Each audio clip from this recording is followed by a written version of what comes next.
award-winning artist Alejandro Sanz is bringing his 2023 En Vivo Tour to Burlington Arena Thursday, October the 5th.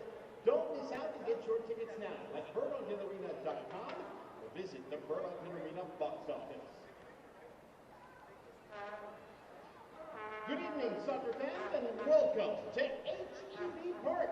Your Toros would like to thank all of you for joining us for tonight's match, featuring our opponents, the Tampa Bay Rowdies, and your RGV FC Toros.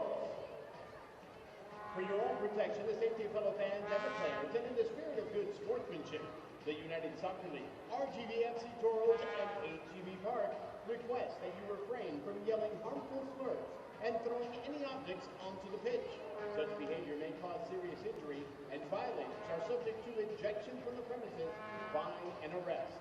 We also remind you that any spectator going onto the pitch unaccompanied by a staff member or interrupting play in any manner may be subject to ejection from the premises, fine, and arrest.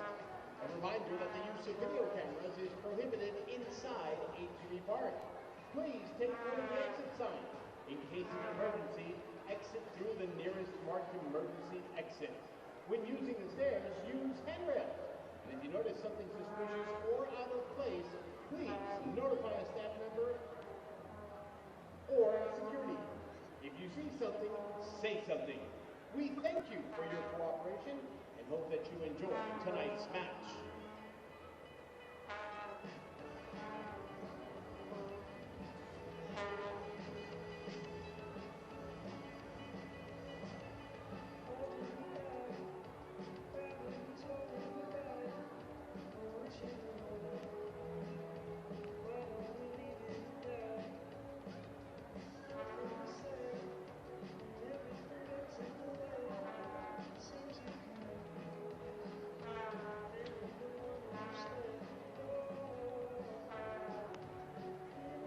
Now, ladies and gentlemen, let's meet our opponents, the starting 11 for the Tampa Bay Rowdies. They're led by captain, defenseman, number 33, Aaron Guillen. In goal, number 1, Connor Sparrow. On defense, number 2, William Antley. Number 3, Forrest Lasso. Number 19, Frederick Clemens. Midfielders, number 7, John Ekra. Number 14, Charlie Dennis. Number 21, Dayon Harris. Number 22, Jordan Doherty. And number 34, Ryan Spalding. Forward for the Rowdies, number 9, Jerome Williams. The Tampa Bay Rowdies are coached by Neil Collins. Ladies and gentlemen, the Tampa Bay Rowdies. Our officials for tonight's contest are referee Ricardo Fierro, assistant referee number 1, Ricardo Ocampo, assistant referee number 2, Bennett Savage, fourth official, Jacobo Zuniga.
And good evening and welcome to Edinburgh. We're at the southern tip of Texas to bring you exciting USL Championship soccer. Tonight, the Rio Grande Valley Toros face the Tampa Bay Rowdies. And glad to have you with us. I'm Mark May with Brian Smith coming to you from beautiful HEB Park right here on ESPN Plus. And Brian, who are our players to watch here tonight?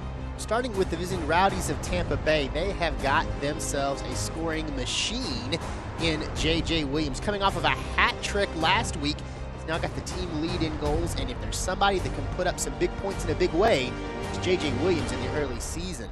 Other side for the Toros of Rio Grande Valley, Ricky Ruiz, a one-man scoring machine, and not just his ability to score himself, scoring last week out for the Toros, but he creates for his teammates a little bit of everything. Call him an offensive Swiss Army knife for the Toros, and coming off of a huge win against the San Diego Loyal, he could spark their offense here at home. And this is the first ever meeting between these two clubs. Tampa Bay, one of the powers of the East, meeting the Western Conference team, Rio Grande Valley Toros, here tonight, just moments away from kickoff. And we're going to take a look at the starters in just a moment. Right now, you're watching USL Championship Soccer on ESPN+. At HEB, we're inspired by Mexico. The colors, the flavors, and aromas. And we want to share them with you. So we created the HEB Mi Tienda family of products with authentic Mexican flavors, from savory marinated meats, frijoles and queso, to tamales, soft drinks, and more. HEB Mi Tienda brings you the traditional flavors you love. One more reason here, everything's better. When it comes to our familia, we all have our own flavor and expression. At Tequila de Corralejo, we believe sharing our individuality is what makes gathering together so fun. Here's to those who stand tall and share their passion. Espinos Tires on Far 83 has been serving the valley for over 30 years. We offer a wide assortment of tires, wheels, and auto parts. Let us build your dream vehicle with only $49 down. No credit required. Why choose Lone Star National Bank for your business? Because no other bank does more to support local businesses. In fact, we are the #1 lender in the Valley to small businesses. We put money to work here in our community. That helps our local businesses grow. Creating more jobs. And more opportunities for all of us. Working together. Together. We do what the little banks can't and the big banks won't. Lone Star National Bank, the Valley's bank. Did you know when you bank with Lone Star National Bank, you're investing in your community? By creating jobs that stimulate our local economy, creating success that we share with our community. In fact, Lone Star National Bank donates more money and more volunteers to more causes than all other area banks combined. We do what the little banks can't, and the big banks won't. Lone Star National Bank, the Valley's bank.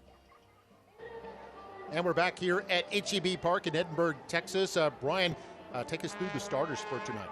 Starting with the visiting Rowdies of Tampa Bay, they're going to go with the tried and true 4-4-2. In goal will be Sparrow. You see the 4 defenders, 4 midfielders, 2 forwards in this one will be the aforementioned J.J. Williams and Ryan Spalding. On the other side for the Rio Grande Valley Toros, they as well are going to lean pretty heavy on that balanced 4-4-2. Tyler Derrick in goal.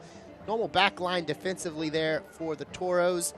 Got Juan David Cabezas and Ricky Ruiz in the middle. And then the 2 forwards, Wilmer Andres Cabrera, Cristiano Francois. 2 teams looking to really keep their offenses flowing. Both offenses really turned the corner in the early season. Here are your keys for these 2 clubs. They look for 3 big points in the USL Championship. For the Toros, it's going to be about being able to move that ball smoothly with control and finding opportunities to strike. One of the things Coach Cabrera talked about is he's been happy with his team's ability to create chances and to be really aggressive. So look for them to do that, including shots outside of the box. Put that ball in play in the box and see what can happen. On the other side for Tampa Bay, it's about applying some really strong pressure. This is a Rowdies team that has really succeeded this season when they've put their opponents on their back heel, avoiding being trapped, avoiding allowing the opponent to set the pace of play. Look for the Rowdies to do just that as they try to break up those distribution cycles for the Toros and find themselves being the aggressor offensively. You can see Tampa Bay out there on the right side in the kind of the highlighter yellow color, and our officials in the middle in green, and then the Toros on the left of your screen in the blue kits with the white shorts here tonight. Rowdies in their last game were victorious over Detroit City 5-1. That was a bit surprising, wasn't it? Yeah, Detroit City has been known as a very strong defensive team since joining the USL. And in fact, that loss to Tampa Bay, the first time they've given up 5 goals in a USL Championship match in their club history. You hear the national anthem being performed by some kids from a local private school. Meanwhile, the Toros, their last time out, that was also a big surprise out west in San Diego. Yeah, one of the strongest teams in the East, the San Diego Loyal, or the West, the San Diego Loyal, had really been showing themselves to be front runners. And then the Toros, who had been struggling to find their place offensively, go in and put up 3 big goals against the San Diego Loyal, picking up their second win of the season and really propelling the Toros into a spot to perhaps make a run for the playoffs. It's still early in the season, but this is a Toros team that had struggled to put up goals. Defensively, they've been very solid all year, had not been able to break through offensively. And 3 goals against San Diego Loyal, the Toros team is now a team to be watched out against. Yeah, that was their season high 3 goals, right after producing a season high of 2 goals the previous week against New Mexico United, and that game could have been a victory for them as well. Yeah, the game against Mexico United seemed to just slip out of their fingers in the final 5 minutes, which happened to be 5 minutes of stoppage time in the second half. Toros were leading that one 2-0 going into stoppage time before seeing that victory slip out of their hands. So this is a Toros team that very easily could have scored 6 points in the last 2 matches. They come away with 4, which is nothing to snub your nose at, but you know they're hungry and they know that they're in a position that they can be victorious with just about anyone in the USL, especially with an outcome like that against San Diego.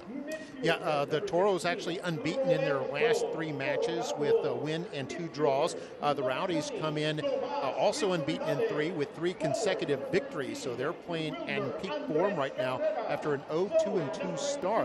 They've won 4 of their last 6, including, as we mentioned, 3 in a row, and are sitting pretty right now in 4th place in the Eastern Conference. And the Toros, as you mentioned a moment ago, still kind of just outside the frame of that playoff picture.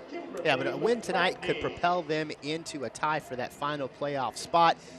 Interestingly enough, though, a win for the Rowdies could propel them as high as 2nd in the East. And these are 2 teams that are really separated by about 2 points coming into this matchup. So it shows just how tightly packed both conferences are right now. Similar total number of points, but the difference between being in 2nd in the East and 8th in the West is those 2 points.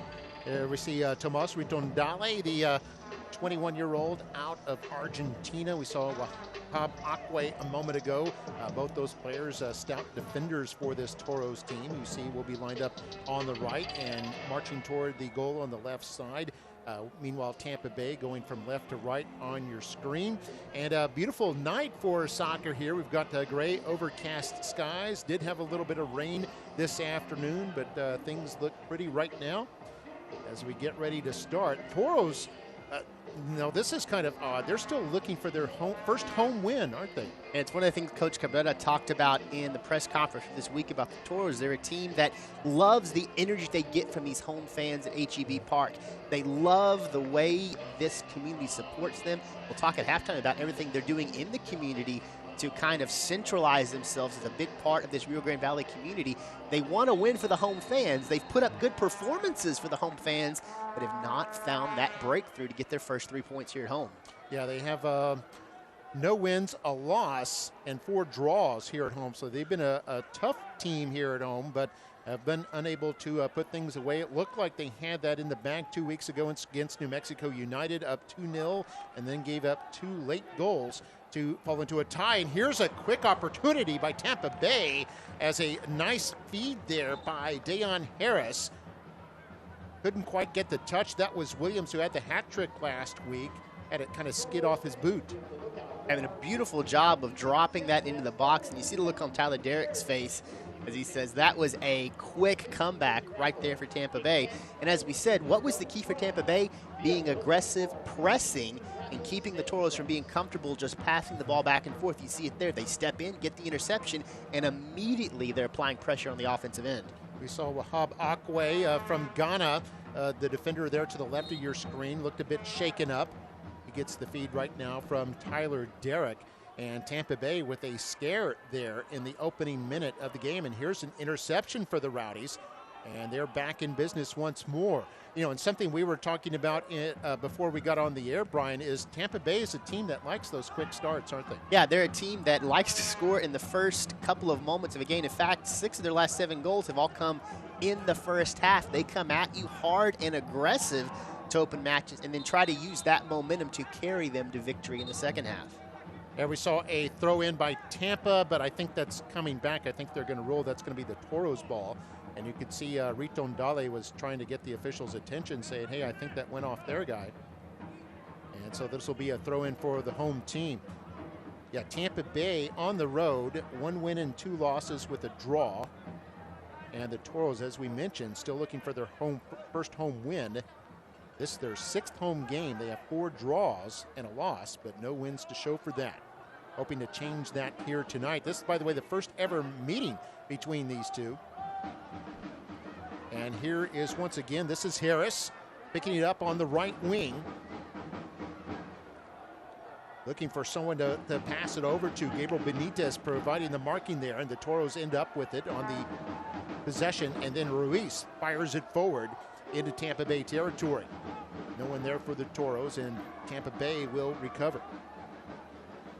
Rowdies began back in 2010, but they were in the NASL, a kind of reforming of the NASL. There was actually a Tampa Bay Rowdies back in the old North American Soccer League in the 1970s. In fact, they won the 1975 Soccer Bowl. I just barely remember that. They used to call those the Soccer Bowl, their championships, that old NASL. And then they joined the USL Championship in 2017. Here's Derrick smothering a cross attempt there. Derrick, 34 years old, his 3rd year with the Toros. Been a good keeper. Their all-time club leader, in fact, in total saves and in clean sheets. Has 2 clean sheets this season. In terms of common opponents, here's a chance for Tampa, and they're going to fire this inside, trying to get it to Harris, and Derrick has to come out and grab that one once more. But they both have a couple of common opponents. Both have played Detroit City, both have played San Diego. Tampa beat Detroit twice, including last week. The Toros beat them once.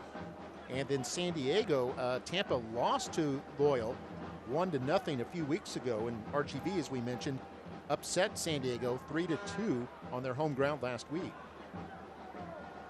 Looks like it should be a phenomenal matchup between these 2 teams, and 2 teams mentioned earlier that have been in peak offensive form over the last couple of weeks of USL play. Now it's to see if each of these teams can continue that offensive production here at HEB Park. Yeah, Tampa Bay coming off a 5-goal performance against Detroit City last week. Toros have 5 goals in their last 2 games. 3-2 win and a 2-2 draw against San Diego Loyal and New Mexico United. And here's Akwe.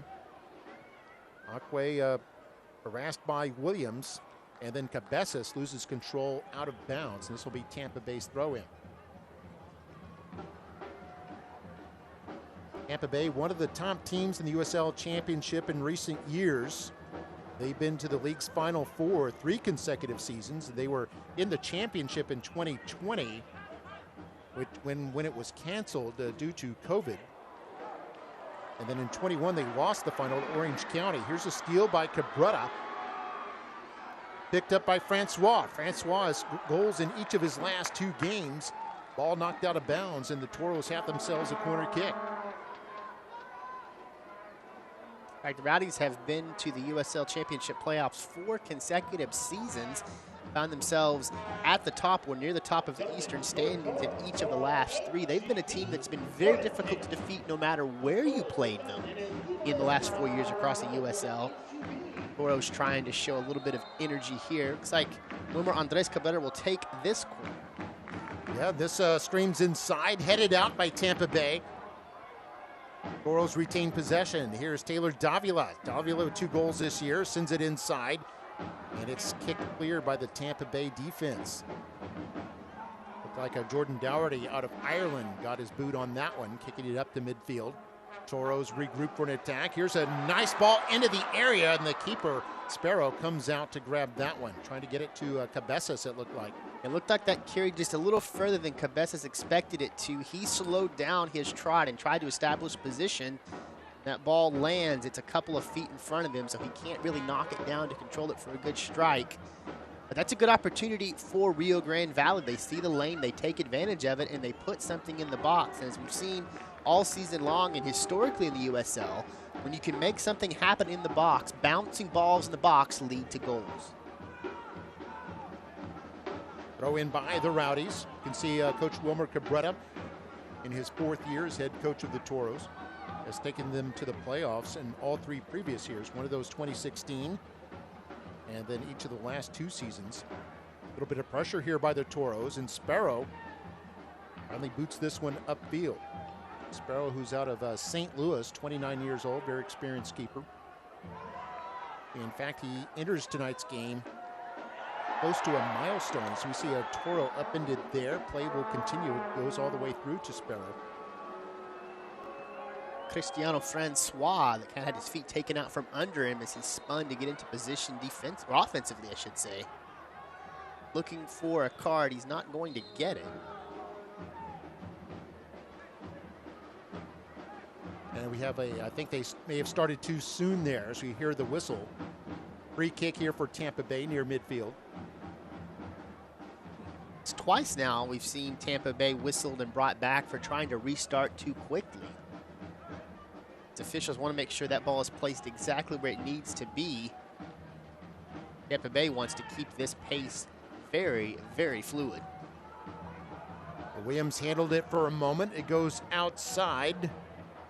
And then a through ball attempt intended for Aaron Guillen out of Mexico was too far in front of him as Zach Erivo was trying to feed it to him. Erivo out of Haiti is a former Haitian international, in fact. Here's Derek with the goal kick. And Akwe send that forward. Nice little one touch to the wing there. And here's Ruiz. Ruiz, who has 3 goals overall, including 1 in the U.S. Open Cup. It's upended, and the Toros forced to chase this back, and they'll send it back to Derek.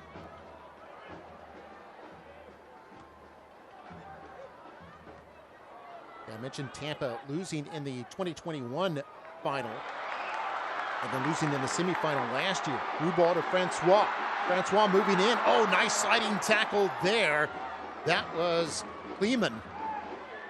That away from Francois. That's phenomenal. Phenomenal sliding tackle. Even better defense. Francois is one-on-one with Connor Sparrow there and likely has himself in position to try to tuck that around. And he comes in from behind and is able to time that sliding tackle perfectly, slip it off of Francois' foot, avoid the contact with Francois in the process. That is textbook defending from behind. Great job by him. And you see Cabrera sends in a short corner. Now goes to Ruiz. Left foot strike is headed out by Tampa. Goes to the foot of Davila. Davila with a couple of goals this year. Here it comes into the box. It's flicked on, but goes all the way through and out. And this will be a goal kick for Tampa. So Toro's putting on some pressure here early on. And there we see Sparrow. I was mentioning that milestone. He's about 7 saves away from 300 career saves in the USL Championship. Picked up 2 saves last week in the 5-1 demolition over Detroit City. See that flick on once more. Ritondole heads it forward for the Toros. Cabrera able to get turned around. Cabrera, the son of the head coach, played 4 years at Butler University, is dispossessed, and it goes over to the Haitian. Here's Erivo, and he goes inside. And I think the offside flag had come up. They're trying to get it to Williams there inside. Second time they've tried to feed it to him. The offside flag comes up for the first time. That was eerily close. J.J. Williams was about a step and a half past that line. He'd done a pretty nice job of trying to play back. You see it here coming forward. Spalding just tries to slip that through, and Williams broke just a second too quickly. Got behind that defensive line. Easy call for the official to make to raise that flag. Now we've got another call here. This is going to be a free kick for Tampa Bay.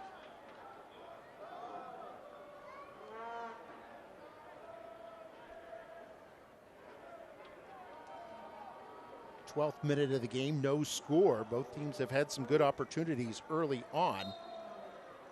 You see there, Aaron Guillen appeared to be a little bit shaken up there as he's standing over the ball. Guillen, 29 years old, out of Mexico.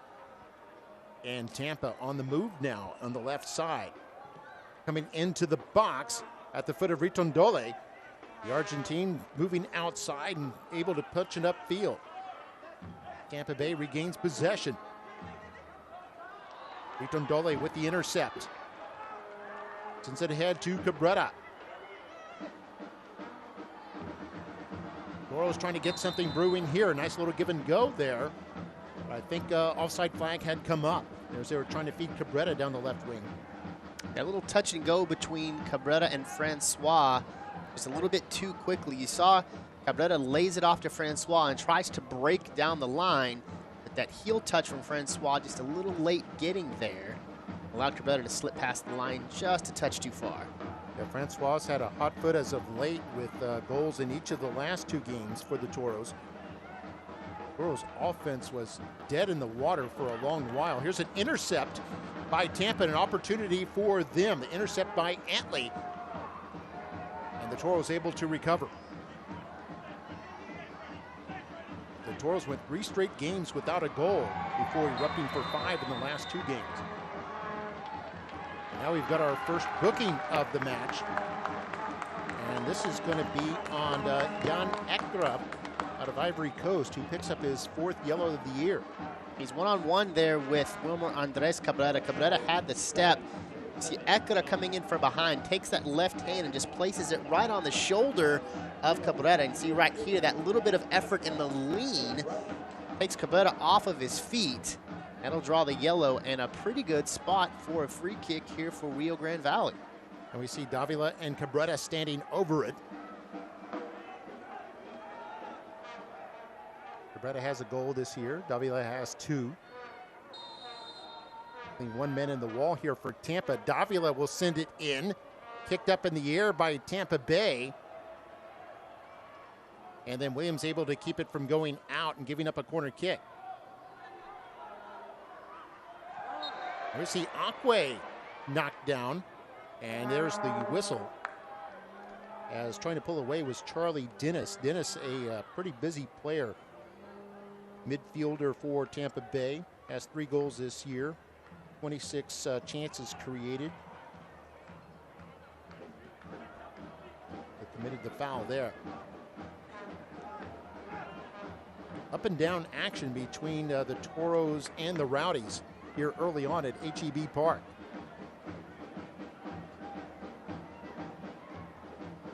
Toros a pretty strong team and they can score first. Have not lost in 4 matches when they've had the first goal. Here's Ruiz. Ruiz out of Chattanooga, Tennessee, where he played 2 seasons ago. Now it's sent into the box. Sparrow stays back. It goes all the way through. And out of play to be a goal kick for the Rowdies. They were trying to hit Cabrera there on that far post. When you see Wilmer Andres Cabrera, he kind of folds in.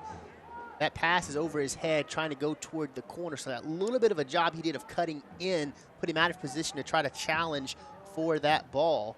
That's what we talked about early on here for the Toros. They've got to find some comfort with each other. The last 2 matches they've been scoring because they seem to have learned how to find each other within the flow of the game. The chemistry is there, being able to recognize when I bring this cross through, this is where I expect you to be. And by naturally being in those positions, you've seen much better scoring opportunities for the Toros as of late. Coronado sends it back to Davila. And the ball sent way over to the right side. It's going to be a Toros throw in.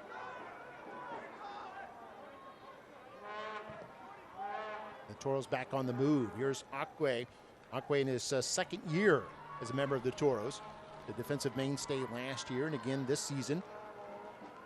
Trying to get it ahead to Ruiz. But there to intercept was Guillen, who sends it back to Sparrow. There's Akwe again with the intercept. Leads the team with, came in with 19 interceptions this season. Did pretty well with that last year, 43 interceptions in 2022. Benitez over to the left to Ritondole.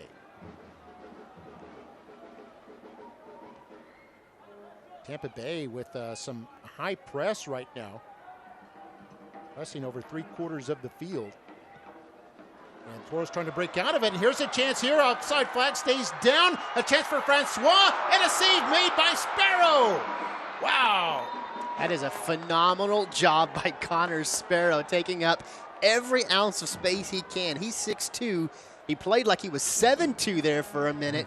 Cuts off the angle, does not allow Francois to find the right sharp corner after he tries to come around him. And then look at the layout he makes right here against a sprinting Francois. Every inch of that body's extended. And the big cat comes out and makes sure to control that one for a corner. You can't do much better than that one-on-one at the net. Davila will take the corner kick, third of the game here for the Toros. This is going to curl inside. Tampa Bay able to clear that out, and then a shot well outside. And boy, yeah, that was a golden opportunity for Francois to get his, what would have been his third goal in 3 straight games. And that's 2 times now in the first half where we've seen spectacular defensive plays by the Rowdies against Francois, who found himself alone looking at the net. This Rowdies defense has come to play. Yeah, and the Toros have done well to time it just right to break that offside trap of Tampa Bay to feed Francois. But like you said, twice big defensive plays have prevented Toros goals. Here's Ruiz out of Lake Elsinore, California. Has some time. We'll send it to the far left, or Ritondole, who's come up from his left back spot, and we'll have a throw in there.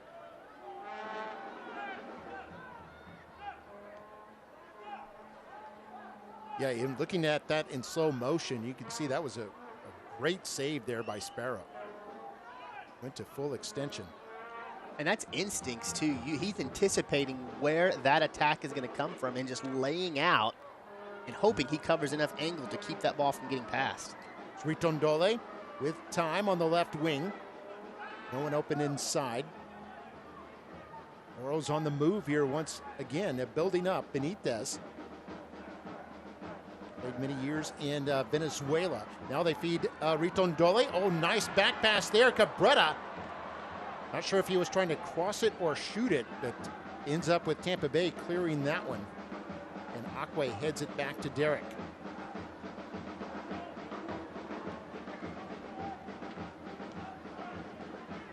Benitez, the former Venezuelan international, sends it ahead. Cabrera now feeding Francois once again. Unable to maintain his balance, and Tampa Bay able to come back now. Intercepted there by Cabezas, the team captain. Cabezas out of Colombia, 32 years old.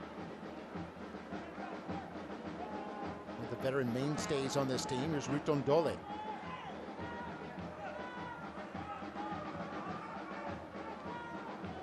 And the Toros forced to work this all the way back to their own end. I'll try the other side. 20 minutes in, no score as yet. Both teams have had some fireworks, especially the Toros. Sparrow coming up with a huge save just moments ago. The Toros player shaken up a bit. Looks like Ruiz. Play continues, however. I'll go to the left, Ritondole. And now Benitez. Toros staying patient here on the offensive attack. Oh, then a touch way too heavy there by Coronado. It'll be Tampa Bay ball.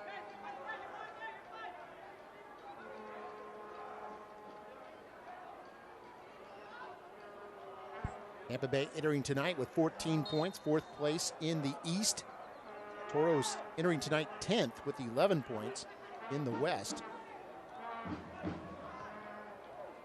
Part of an interesting quirk in Tampa Bay's schedule. This is the first of 5 consecutive games they'll play against Western Conference opponents.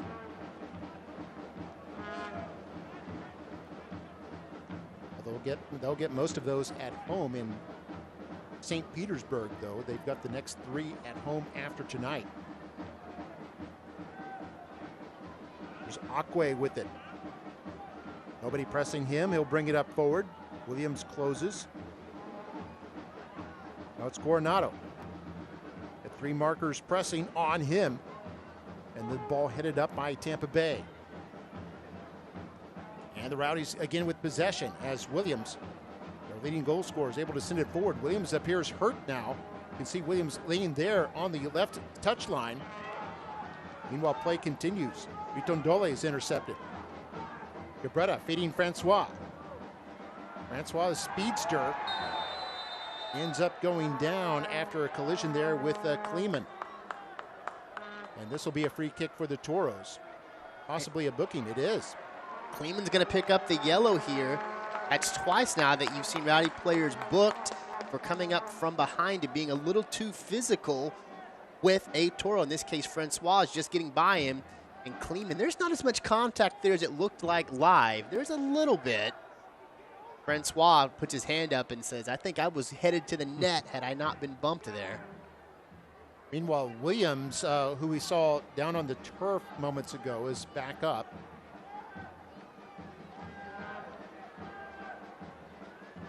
No trainers called onto the pitch or anything like that. Toros with a good opportunity here. Cabrera and Davila over the ball. 1 man in the wall. It's Charlie Dennis.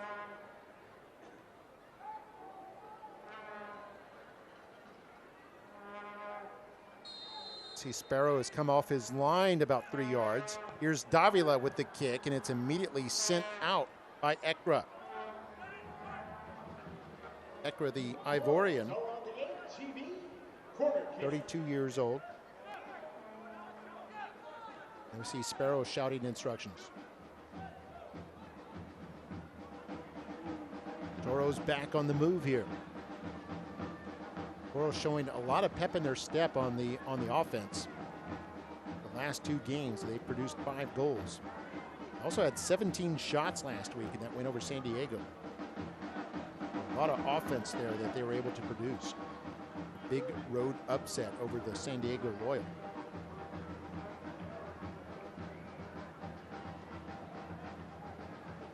Cabezas. Find Coronado. Quick pass inside to Davila. Had 3 markers converge on him. Had to get rid of it. Now Davila once more. Trying to find some space there in the middle. Tampa Bay doing a good job of clogging that middle. Whenever the Toros send a ball into the mix, they've done well tonight to send it back out. Here it comes into the box once again, and there's a flick on right at the net. And Sparrow's there for the save. I believe that was Cabrera who was able to extend his 5'8" frame and get his head on that. Yeah, Sparrow in good position. You have to love the patience on both sides here. So Toros challenge before they finally get something into Cabrera. But you also saw the defense from Tampa Bay did not overextend. They didn't over-pursue. They waited, stayed in position. That allowed them to have plenty of bodies in place to keep the Toros from getting a clean look at net. 26th minute now. Toros have had a couple of shots on net. Sparrow with the 2 saves.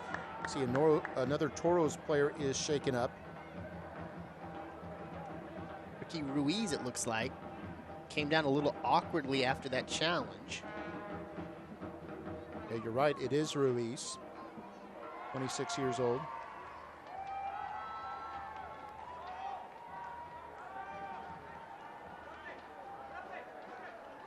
Another look at it here. It was kind of upended by Guillen.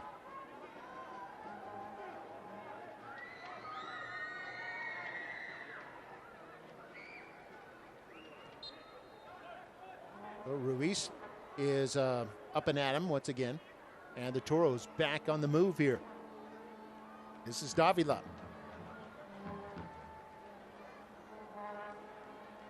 Then over to the right side. Going to make some moves inside. He's dispossessed by Irivo. And it's sent back, but the Toros will recover. Toros really dominating the possession here in this opening first half. Cabezas with it here. I remember last year's Toros team kind of found their niche by allowing the other team to have the ball more often. But this year has kind of been a little bit of a different recipe. I think what we're seeing this season plays into Wilmer Cabrera's style. He is a defender by trade, Colombian defender. As defenders, you want to try to get as wide a look at the field as you can get and take your time kind of picking the defense apart. That's what we're seeing here. The more time you're spending over the ball, the better look you get at what your opponents are doing defensively. Toros back to that style of play, and it's been successful across their last two. When you look at their success last season, a lot of that, I think, depended on just how physical and how talented they were offensively and their ability to strike and strike quickly when the opportunity presented itself. This Toros team, much more deliberate, much more patient in how they develop their attack. There you saw a shot by Davila, went just over the bar. And I believe Sparrow actually got a hand on that, so this will end up being a corner kick. And Davila, who didn't look like he had much to work with, was able to generate a shot from distance. That was one of the keys for the Toros in this one, taking advantage of shots outside of the box. If the Rowdies will give it to you, putting that ball in play is going to favor you if you're Rio Grande Valley. Ball popped up in the air and then sent out by Ekra for Tampa Bay. And the Toros will regroup at midfield. Toros have had 4 corner kicks already in this game.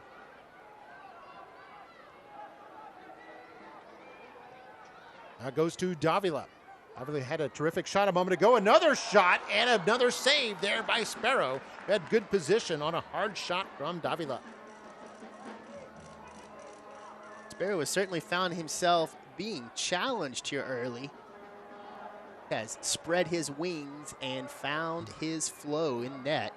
Reads those balls really well, and you see there again, he was on top of that before anyone even knew how close that was going to be to net.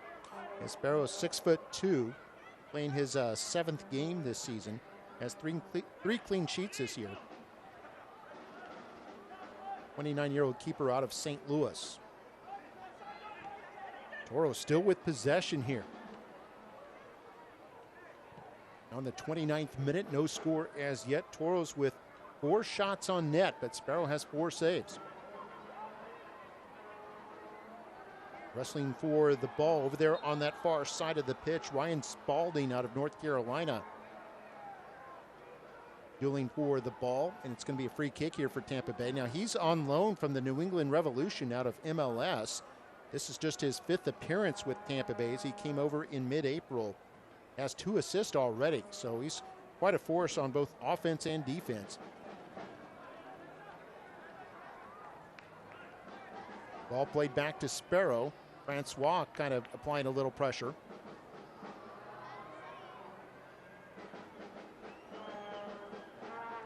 About 2/3 of the way through the first half, no scores yet. Toros by far have had the better of the chances. Here's Ruiz. Ruiz down to the edge. Ball still in play here, or is it? No, now they're going to say it did go out. It'll be a goal kick. Ricky Ruiz not afraid to go off to the races there. They gave him a little pocket to operate out of. Tried to run that all the way to the line and then cut back in. Looks like he might have allowed that ball to travel just a step too far before cutting back.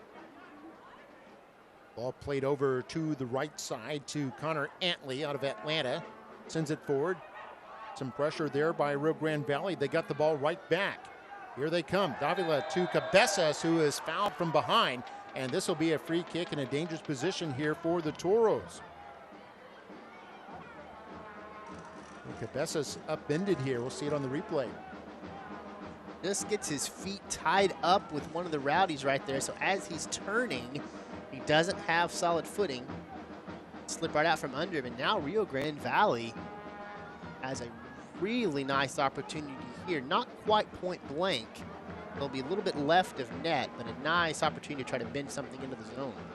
Cabezas, 32 years old, out of Colombia. It's going to set up as kind of the screen, the keeper a little bit. We see Davila on the right and Cabrera on the left of the ball. One of them will take the shot. 4 men in the wall there for Tampa Bay.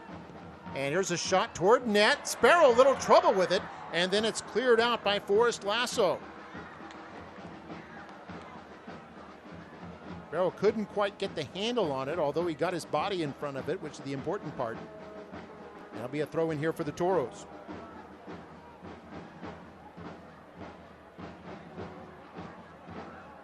Toro fans getting into it. You can hear the steady drum beat out of the Zona Naranja, which is behind the Tampa Bay goal right now.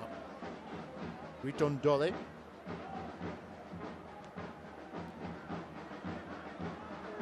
Boy, when we see the halftime stats, I think the possession might be 80-20 in favor of the Toros. It's been really one-sided since the opening, since about 5 minutes in.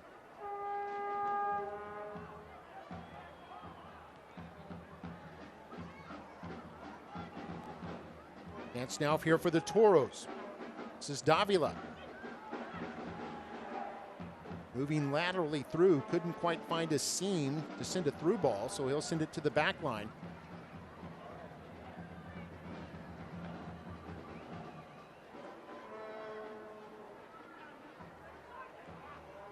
Cabezas at the center back spot, finds Ritondole. Always trying to get it to Francois, but a nice block there by Kleeman. Goes all the way back to Derek now. Toros will try again. Coronado able to get turned. Acque will bring it across the half line. Coronado trying to do a give and go with Ruiz.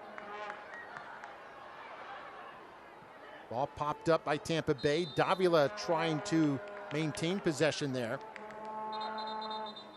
I think they're going to call a free kick. They do, so the Toros will have another opportunity. It's been interesting to watch this defense for Tampa Bay, as Rio Grande Valley continues to try to send it back and force them to come out and challenge, stretching that defense out. The Rowdies just really are not biting. They're staying back and forcing Rio Grande Valley to bring the attack to them. Saw the ball played back by Duilio Herrera, who got the start tonight, just 18 years old, out of right here in Edinburgh, hometown boy. This goes all the way through. No one there running onto it for the Toros, so it'll trickle all the way back to Sparrow.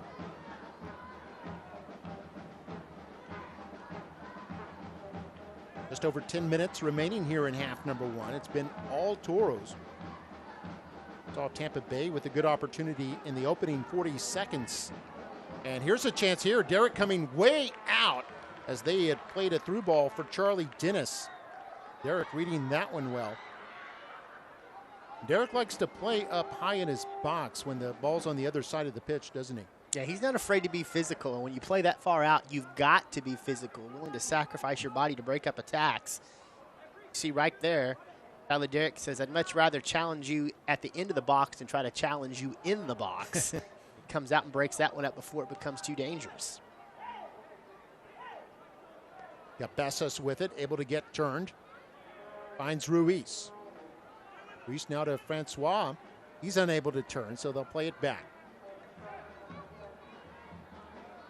Ritondole there on the left side. No options there for him. Cabezas will try to force the action now. Ruiz with it. And now Davila.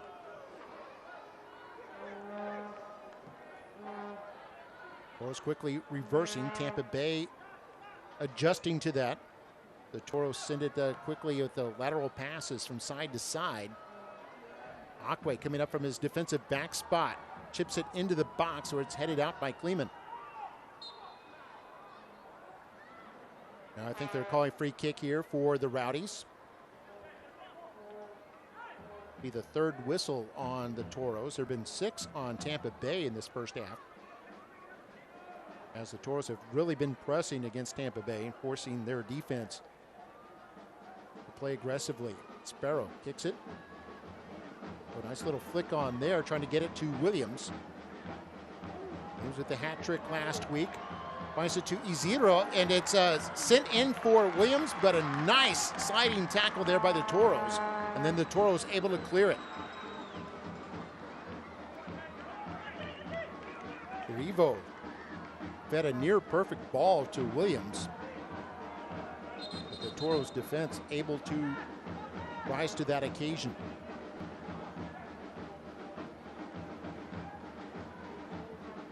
Ball played back to Derek. Derek out of Houston. Had spent some time with Houston Dynamo in MLS before he came to the Toros 2 seasons ago.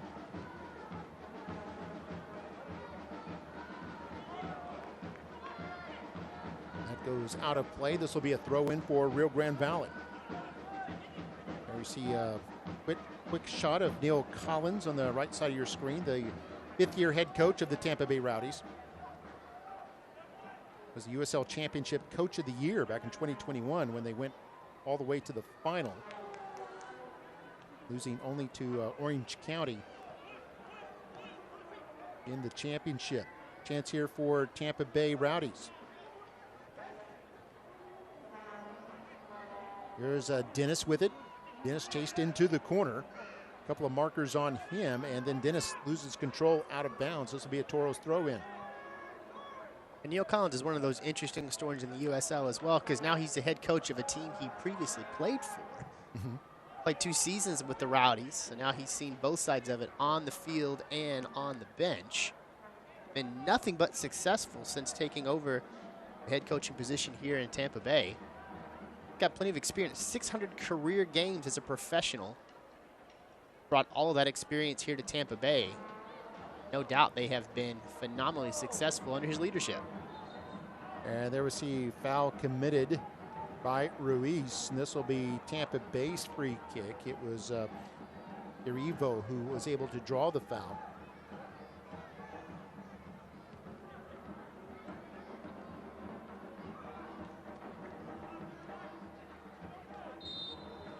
And their foul from behind is Dennis, and it'll be another free kick.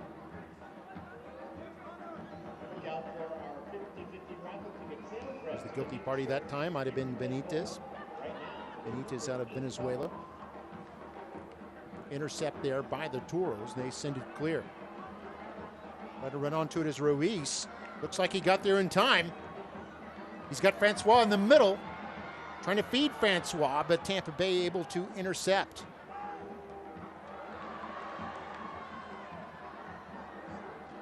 Ball go through to Sparrow. Nice job by Jan Ekra, that aggressive midfielder, of coming in and breaking that up. Ekra himself a phenomenal passer. He's near 90% in his passing efficiency, including both mid-range and long-range passes. So he's somebody, if he can get the interception and lead the attack, he is deadly accurate. Yeah, that's very impressive. 87% on his long passes. Completion rate. A heavy touch there by Dennis. And the Toros able to win the ball again. Cabrera chips it ahead. It's Francois with it. Francois had a couple of excellent opportunities in this first half. Pressure here by Tampa Bay. Hawkway able to work his way through. A dangerous moment there. If Hawkway had been dispossessed, it would have been moved in alone against Tyler Derrick in the Toros net. Benitez forced to turn around and send it back to Derrick. We'll reverse it to the right side. And now here's Davila with it. Taylor Davila, former member of LA Galaxy 2. Cabrera moving down the middle, looking for an opening. Cabrera still, the ball popped up away from him and then cleared out by Irivo. Toros immediately recover. They come right back down. Got about 5 minutes left here in half number 1.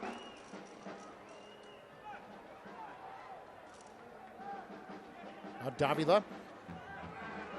Had Cabezas moving forward. Here's a shot. That was looked like it may have been deflected by someone, although they're going to say goal kick. That was Coronado with the attempt. Probably didn't get the pace that he quite wanted. Took kind of an awkward path off of his foot. Much like you, Mark, I thought maybe that was defended the way it had that kind of a weird hop and then tailed off. But they'll say no. Look right here. No, indeed, he just came kind of awkwardly off of his foot as it trickles out. Kind of like a breaking ball.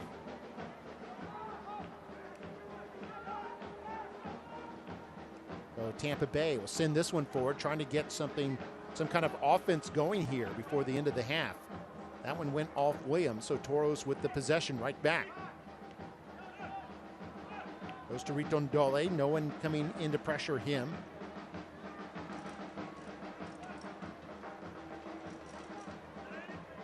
Cabezas able to get turned. Finds Francois. Francois nowhere to go, so had to send it back to his back line.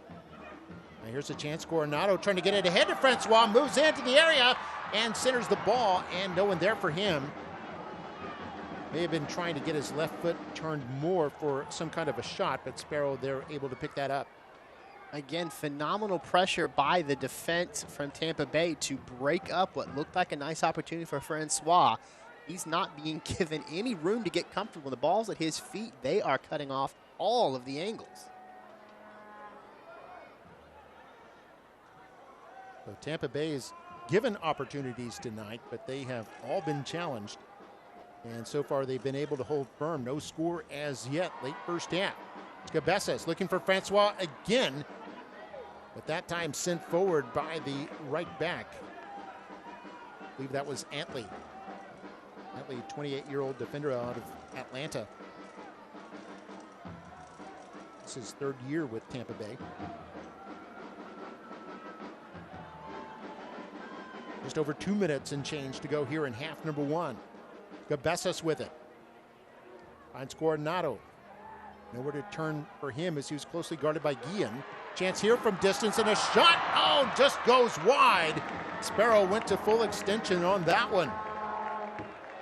Sparrow a bit upset with his defense, giving up that open look. That was Davila.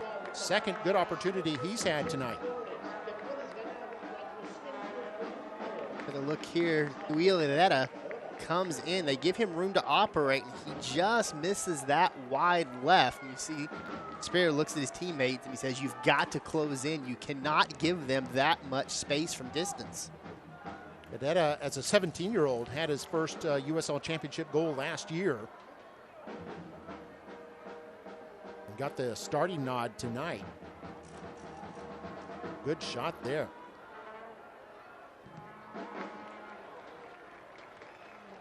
Evo tried to cross that one. Knocked down by Herrera. There'll be a throw in here for Tampa Bay. See how much time will be added here in the first half. Probably won't be much. Evo, a former Haitian international, will throw this in.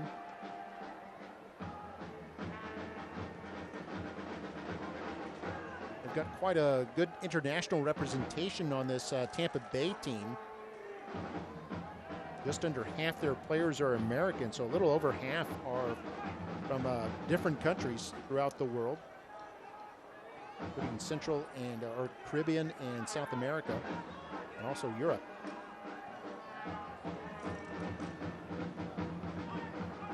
Turning there, that was Harris. Tampa Bay trying to generate something here late in the first half. We're in the first half stoppage time now. No score as yet. Erivo sends it in, trying to get it to Williams. It's kicked away from him. I believe Benitez got a piece of that one. And that's going to be it for half number one. Less than 1 minute of stoppage there. And the half is over, no score. Toros with the bulk of the opportunities in the half number one, but so far no cigar as yet. Well, coming up here at the half, we'll have a look at some news and notes from the Toros and also from around the league. We'll also have some highlights and some stats for you as we analyze the first half. No score here at HEB Park. You're watching USL Championship Soccer on ESPN+. At HEB, we're inspired by Mexico. the colors, the flavors, and aromas. And we want to share them with you. So we created the H-E-B Mi Tienda family of products with authentic Mexican flavors, from savory marinated meats, frijoles and queso, to tamales, soft drinks, and more. H-E-B Mi Tienda brings you the traditional flavors you love. One more reason here, everything's better. Why choose Lone Star National Bank for your business? Because no other bank does more to support local businesses. In fact, we are the #1 lender in the Valley to small businesses. We put money to work here in our community. That helps our local businesses grow. Creating more jobs. And more opportunities for all of us. Working together. Together. We do what the little banks can't and the big banks won't. Lone Star National Bank, the Valley's bank. When it comes to our familia, we all have our own flavor and expression. At Tequila de Corralejo, we believe sharing our individuality is what makes gathering together so fun. Here's to those who stand tall and share their passion. Espinos Tires on FAR 83 has been serving the Valley for over 30 years. We offer a wide assortment of tires, wheels, and auto parts. Let us build your dream vehicle with only $49 down. No credit required. Did you know when you bank with Lone Star National Bank, you're investing in your community? By creating jobs that stimulate our local economy, creating success that we share with our community. In fact, Lone Star National Bank donates more money and more volunteers to more causes than all other area banks combined. We do what the little banks can't, and the big banks won't. Lone Star National Bank, the Valley's bank. We're back here at H-E-B Park. No score as yet, but we did have some action. Time now for our halftime report. Ryan? Special thanks to our halftime sponsor, Live Oak Vodka, the official vodka sponsor of the Rio Grande Valley Toros. What a week we had across week number 10 in the USL. Let's take a look at our USL feature.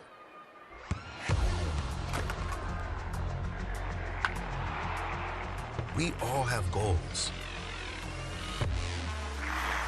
But let's be honest, most of us aren't going to be professional athletes.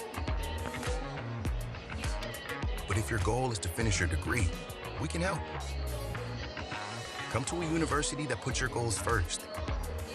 Bellevue University, your partner in finishing goals.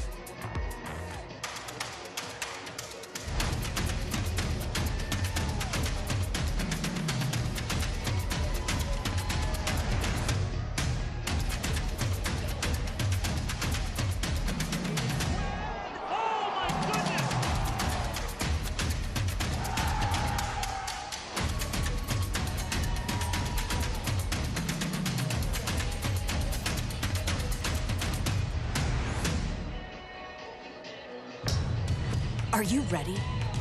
Ready for more of the game you love? Ready for more players and more teams? Ready for more stadiums, for more fans in more cities? This is a different league. The USL Super League. Built for the future of women's soccer. Bridging the journey from youth to pro, connected to the global game, and bringing it all closer to home. Are you ready?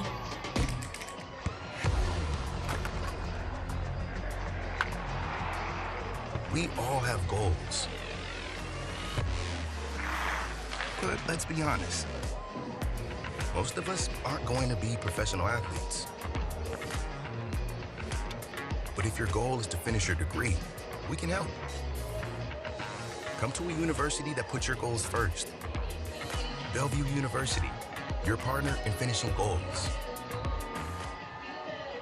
We mentioned Week 10 was a phenomenal week across the USL. Let's take a look at our Week 10 team of the week. Look no further than your player of the week. Luis Fernando out of Memphis 901 had himself a performance, picking up both goals in their 2-1 victory last time out over Las Vegas. In fact, as he picks up those 2 goals, he got the game winner as they were playing one man down. And still came up with that huge goal to pick up the victory for Memphis 901. A couple other names which might pop out you see familiar between these two squads. Ricky Ruiz from the Toros notches himself a performance on Team of the Week, scoring 2, or accounting for 2 of the Toros' goals, scoring 1 and assisting on the other in their 3-2 victory over San Diego Loyal. For Rio Grande Valley as well, Robert Coronado finds himself on the bench of the all-week team. Additionally, Dylan Harris from the Tampa Bay Rowdies, Jerome Williams from Tampa Bay, and Charlie Dennis find themselves being recognized for their strong performances in week number 10. Also, looking at the Rio Grande Valley, one of the things we always like to point out is just what a central part of this community the Toros really are. Partnering up with Jackson Hewitt tax experts, they held a free soccer clinic for kids between the ages of 4 and 12 right here at HEB Park. In doing so, they registered some 200 kids who wanted to become soccer players. They got to work on the field with some of their favorite Toros. Coaching staff was out giving them some techniques. And then after the clinic ended, all participants were able to come on to the main field here at HEB Park and spend some time with the full RGVFC roster. Great opportunity for these local fans to see their favorite soccer players in the Rio Grande Valley Toros and just show what a great part of this community the Toros truly are. Yeah, that was a great opportunity for some kids to learn some new skills and pick up some good tips from the pros here, and I'm sure had a great time getting to connect with the local Toros players. Look at our scoreboard. A couple of games in action already. In fact, some finals as Charleston defeats Monterey Bay 1-0. Hartford defeated Loudon 2-0. Indy 11 down Colorado Springs 1-0. San Diego Loyal, coming off of a loss to the Toros, picks up the 3-2 victory over Miami. Pittsburgh Riverhounds had themselves a really great night against Las Vegas, getting the 4-1 win. In stoppage time right now, El Paso has the 2-1 lead over Birmingham. Detroit is up 1-0 over San Antonio. That at half. And you know what's going on right now between Rio Grande Valley and Tampa Bay. Later on in the evening, Orange County is out at Phoenix, and Sacramento is hosting Oakland. Very interesting there. And, you know, locally, in the USL, I think San Antonio, the last year's champion, they had Tim Holt, who's decided to depart San Antonio FC after serving as the organization's managing director since 2016 when the team came into the USL Championship. He had been instrumental in helping make them one of the most successful clubs in the United Soccer League ecosystem, leading them to a championship, in fact, last year. And they've been in the playoffs 4 straight years. Give you those updates. Here's what that means for the standings across the USL. As you know, the Toros looking for a victory here. If they can get one, that will propel them most likely into the 8th spot in the West. Up the top right now is El Paso with 22 points, closely behind by San Antonio, Sacramento, and the San Diego Loyal. Over in the East, a win for Tampa Bay could propel them as high as 4th. They continue to make their climb up the standings. Up the top right now is Charleston, followed closely by Loudon and Pittsburgh, who are now 1, 2, and 3 in the East. We'll take a look at the schedules of the two teams. And Tampa Bay Rowdies, as we mentioned, they're about to go back home after tonight. Yeah, they'll get Colorado Springs on the 27th before starting the month of June by hosting Sacramento and New Mexico United. Then they'll hit the road to close out the month of June at El Paso and at Loudon. Yeah, and as you notice there, they've got all Western Conference teams starting with tonight and then the next 4 opponents. Kind of an interesting quirk in that schedule. Taking a look at Rio Grande Valley Toros, their opponent next week, which will be here at HEB Park, is a team you just mentioned was winning tonight. Yeah, and the top of the standings in the East in Charleston. And they are going to hit the road. They'll be at Orange County on June the 3rd. Come back to host Miami, go back on the road, back and forth, as they'll be in New Mexico at Isotopes Park on the 17th, and they'll come home to face Colorado Springs. All those games here on ESPN+. And let's take a break. We'll come back with a look at some first half highlights. Right now, you're watching USL Championship Soccer on ESPN+. At HEB, we're inspired by Mexico. The colors, the flavors, and aromas.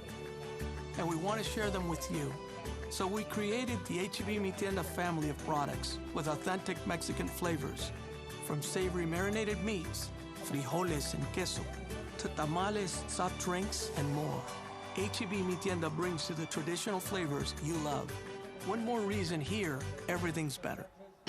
Why choose Lone Star National Bank for your business? Because no other bank does more to support local businesses. In fact, we are the #1 lender in the Valley to small businesses. We put money to work here in our community.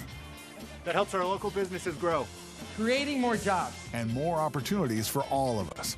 Working together. Together. We do what the little banks can't and the big banks won't. Lone Star National Bank, the Valley's bank. When it comes to our familia, we all have our own flavor and expression. At Tequila de Corralejo, we believe sharing our individuality is what makes gathering together so fun. Here's to those who stand tall and share their passion. Espinos Tires on FAR 83 has been serving the Valley for over 30 years. We offer a wide assortment of tires, wheels, and auto parts. Let us build your dream vehicle with only $49 down. No credit required. Did you know when you bank with Lone Star National Bank, you're investing in your community? By creating jobs that stimulate our local economy, creating success that we share with our community. In fact, Lone Star National Bank donates more money and more volunteers to more causes than all other area banks combined. We do what the little banks can't, and the big banks won't. Lone Star National Bank, the Valley's bank. Mark May with Brian Smith here at HEB Park in Edinburgh, Texas. Brian, take us through the first half highlights. Plenty of action on both sides. It looked like the Toros were going to be the aggressor, but that did not keep Tampa Bay from taking some nice opportunities in their favor. You see Sparrow coming out, challenging there. Here's the first opportunity for Francois Kleeman. Slides in deftly and takes that one away. Rio Grande Valley continued to apply some pressure through the first half. Spalding, nice touch here for Williams. He just could not get under it. Francois finding the angle. Look at the job there by Sparrow, flying out to break that one up. Davila, nice strike here. Spalding has to punch that over the top. Wilmer Andres Cabrera puts one on. Little bouncing ball there before Lasso clears it away to keep the cleat sheen for the Rio Grande Valley Toros. See, Sparrow comes out again. Nice job of allowing his defense to break that attack up. All that action, though, we don't find anyone in the back of the net as we are knotted 0-0 here headed to the second half. Yeah, I believe Sparrow had 5 saves in that first half, inching him closer to that 300 milestone. Let's take a look at the first half stats between these two, as the Toros really took control with a ton of shots. I believe 8 shots they had at Tampa Bay, 5 of which were on net. Sparrow with all 5 saves. And then 4 corner kicks for the Toros, none for Tampa Bay. Fouls were about even, 5 on the Toros, 6 on the Rowdies. Each team was called offside. There were 2 bookings, both of those on Tampa Bay players. And our score here at the break, 0-0. We see the players coming back out, ready to start the second half.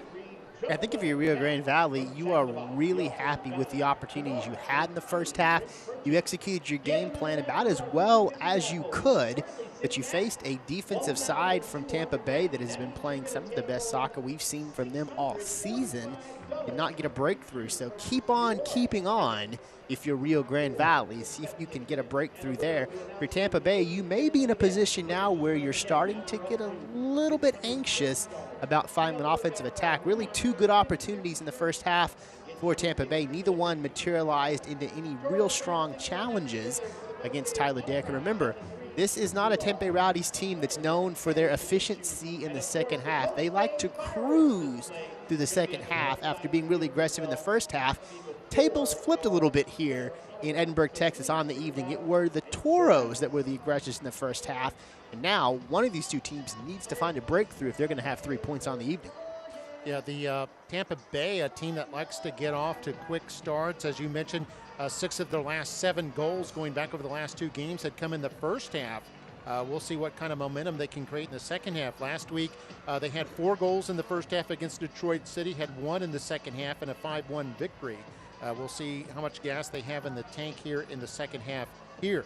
And the Toros also were a pretty strong first half team last week, getting all 3 of their goals against San Diego Loyal in the first half in what proved to be a 3-2 victory. Cal Jennings is going to come in to start the second half here for Tampa Bay. He will replace Freddie Kleeman. the defender that did have a yellow-year-old defender. All right, here we go. Second half underway at HEB Park. Tampa Bay kicking off, and they'll send it deep to the left side on the attack early on here. I'm sure that was one of their talking points in the locker room, was we need to be more assertive here on the offensive end. Tampa Bay had a couple of chances, but nothing of a serious magnitude in that first half. Certainly not compared to what the Toros produced, with 8 shots and 5 of them on net. Here's Coronado able to win the ball. Cabezas under pressure, and he'll find Ruiz. Now the Toros on the breakout. Worth mentioning, that substitution pulls out a defender and adds a forward. So Tampa Bay is going to be opening the second half with the 3-4-3. Much more offensively focused formation here, but it also gives up one person on that back line. Keep an eye on Cristiano Francois. If Rio Grande Valley can slip something through, that's one less defender to come back and try to challenge him in the box. Yeah, they opened with a 4-4-2, 4 defenders back. Now at the moment, half threes. We see Guillen talking to the official and one of the Tampa Bay players shaken up. Juliana celebrating her birthday. Here that's the GBFC Toros. And a big welcome to Matthew Davis. Yeah, Spalding. Spalding, who's on loan from New England Revolution. We mentioned him earlier. Kind of shaken up here. Just his 5th game with Tampa Bay. He's really found a niche with this team. Saw in the first half, he's very adept at sliding nice passes through. Twice he found J.J. Williams in flow and had some pretty good looks coming off of Spalding's foot to Williams. Did not result in anything, but he's been an excellent distributor on the evening for Tampa Bay. Yeah, came in with 2 assists here tonight. Tampa winning the ball once again. That's Dennis, midfielder out of England, and here's Tampa Bay on the move. Over to the man who just came onto the pitch, Jennings, who sends it all the way across. And Hedera forced to play that out of bounds. It'll be Tampa Bay's throw-in, gives the Toros an opportunity to bring their defenders down. Throw in there by Guillen. Oh, Cabezas able to block that pass, but Tampa Bay able to recover. It's Doherty. The Irishman will send it back to his keeper, Sparrow, who's well out of his box.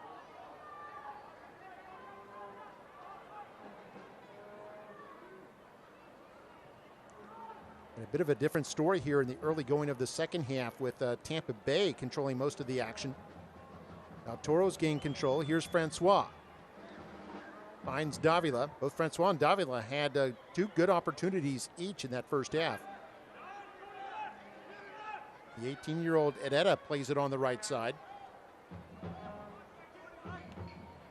Edetta will turn and fire it back, and this is a little bit of a sloppy pass there as it between Akwe and Derek.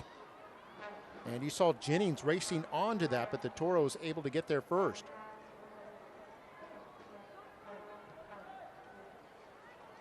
Sometimes with back passes, you can get a little lackadaisical, thinking that, well, it's to my my team behind me. But sometimes the other team is looking for that. We'll jump on those. Through ball goes to Davila now.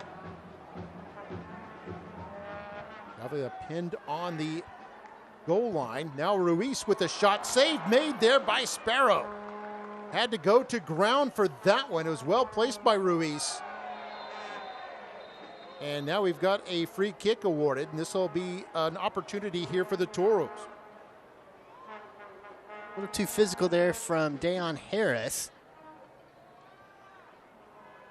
Before that, look at this shot by Ricky Ruiz. That was placed really well. Sparrow has to use some pretty quick flash reflexes there to get in front of that and punch it away.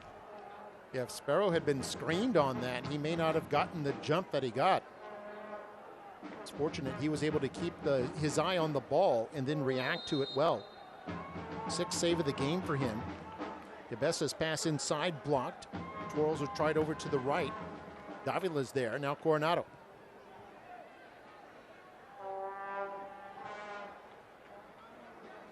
He played back to Benitez. Akwe out of Ghana steps forward and gets it to the foot of Ruiz. Ruiz, one of the playmakers on this Toros team.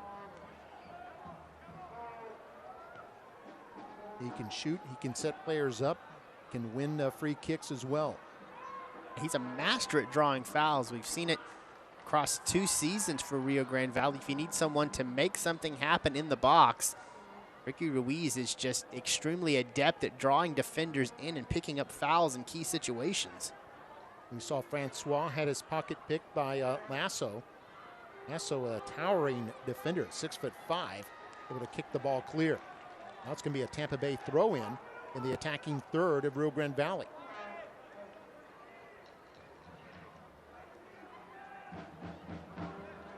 We're going to have Spalding throw this in. We saw Spalding was shaken up a few minutes ago, and he's okay now.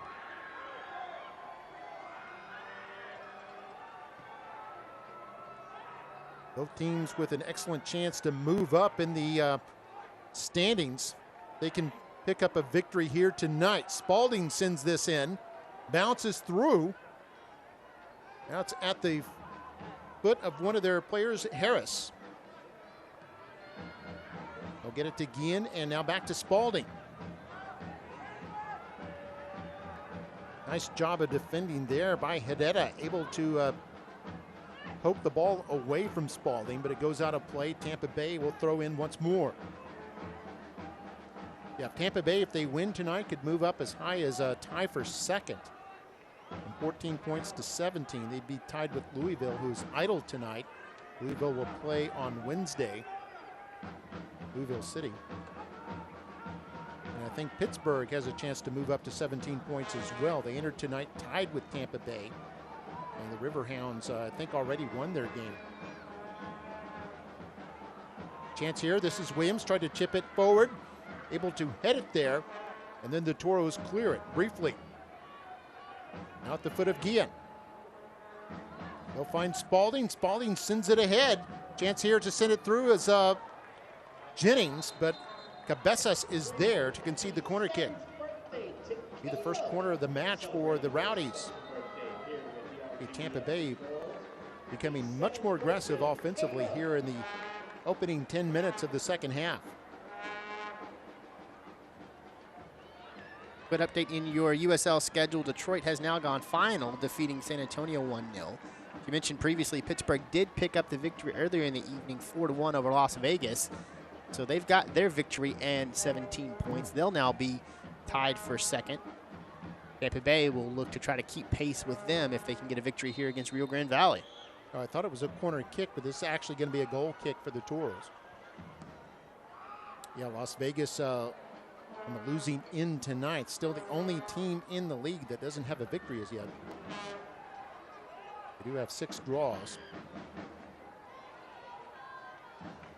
And the Toros, if they win tonight, can move up to 14 points and a tie for 7th with New Mexico United and the Oakland Roots. For both teams with a lot of incentive to pick up all 3 here tonight is Guillen in a duel there with Ruiz. The quick hitter there by Jennings. Now a through ball there by Spalding. Goes to Dennis. Oh, nice little stuff right there by the Toros. Good play there by Benitez. Just timed it perfectly to get it to Francois now. Francois with some space. Francois in the area. Still moving. A shot blocked in front. Excellent block there by Guillen. Toros recover. Another opportunity here on the edge of the box. Here's Cabezas moving up toward it, but is kicked away by Guillen. And Guillen may be shaken up a bit. Tampa Bay on the move now. It's almost a counterattack there by the Toros. Here's Jennings. Second half sub has his shot blocked in front by Akwe. Akwe back up. Ball stays in play. Goes to Harris's foot. And now Dougherty has it. 55th minute here at HEB Park. Ball sent through, and Derek comes out and is able to smother that one. Good anticipation by Derek as they were trying to get the ball to Harris. Harris, the Canadian from Ontario, couldn't quite get to it as Derek had the great anticipation. One of the things we talked about with Tyler Derek, he is not afraid to get physical. And look at the physicality there. Comes out and pulls that one off the foot of the Rowdies. You see climbing in pretty aggressively there was Tampa Bay. And Akwe, who had challenged previously, a little slow to get back up, looking at that left shoulder. This is the first time the trainer has been beckoned onto the pitch tonight. We've seen some players shaken up here and there, but this one appears to be a bit more serious. Akwe, who's a 26-year-old defender. 6 feet, 172 pounds.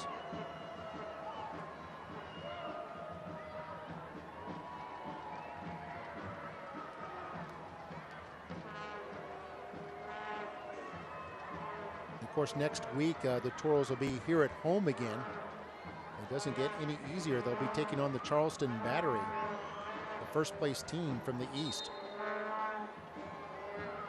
Battery 1-0 winners over Monterey Bay earlier tonight.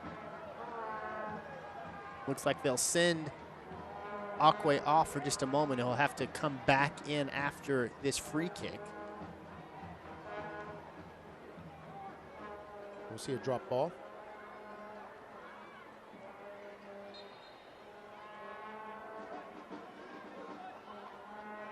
And there Akwe comes back on.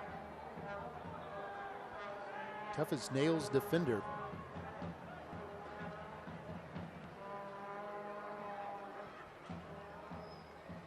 And talking about some of the top teams in the league, Sacramento Republic was the last undefeated team. They took their first loss earlier this week on Wednesday, a 1-0 loss, upset loss to Orange County. There's been a tremendous amount of parity across the USL this season. Orange County, a team that had been struggling of late, has a huge breakthrough to get that 1-0 victory over Sacramento. You've seen Rio Grande Valley, a team that's had draw after draw after draw on a hot streak now. Tampa Bay Rowdies started out a little bit slow compared to prior seasons. Now they have found their form. Yeah, Tampa Bay, yeah, they did not have a win in their first 4 matches this year, but they've won 3 of their last 4 coming into tonight. So they're beginning to find their mid-season form. And I mentioned Sacramento. That's a team that'll Tampa Bay will face in a couple of weeks. Colorado Springs next week, and then I think Sacramento Republic will travel to Florida the week after that. So both teams with some tough fixtures in their near future.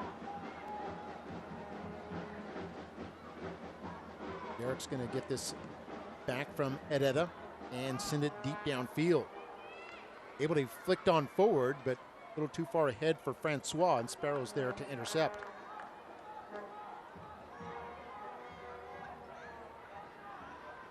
Sparrow, by my count, needs 1 more save for 300 career saves in the USL Championship. Probably the furthest thing from his mind at the moment is that pass intercepted by Cabezas.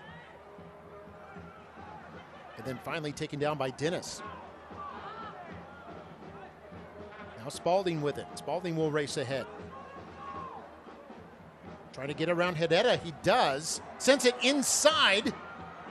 Chance for Tampa Bay if they can get clear. There's Spalding again on it. Finds Ekra now. Ekra will shoot, and a save made there by Derek. Wow, that was a bullet. Tampa Bay, the aggressors here in the second half. The tables have completely flipped. It felt like Tampa Bay never really found themselves over the ball in the first half. Here in the second half, just take a look at this shot after shot, attack after attack. That time Ekra really put some charge into that, but Tyler Derek read it beautifully out of the air. Yeah, Derek with a good position on that. Derek really putting some smoke on it there too.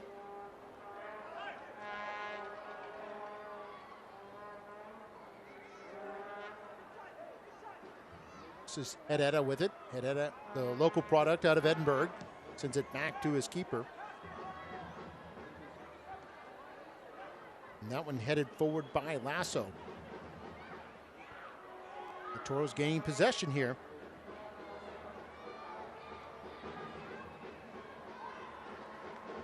Then lost out of bounds. It'll be Tampa Bay's throw in.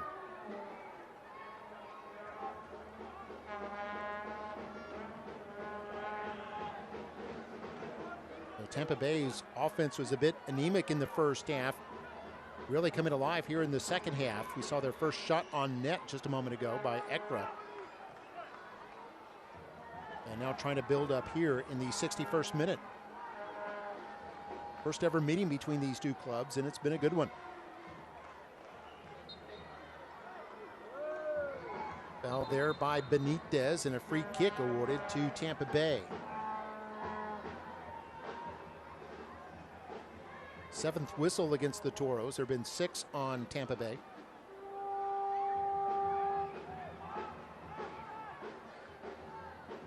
And it looks like this will be Charlie Dennis to take this kick. We see the replay.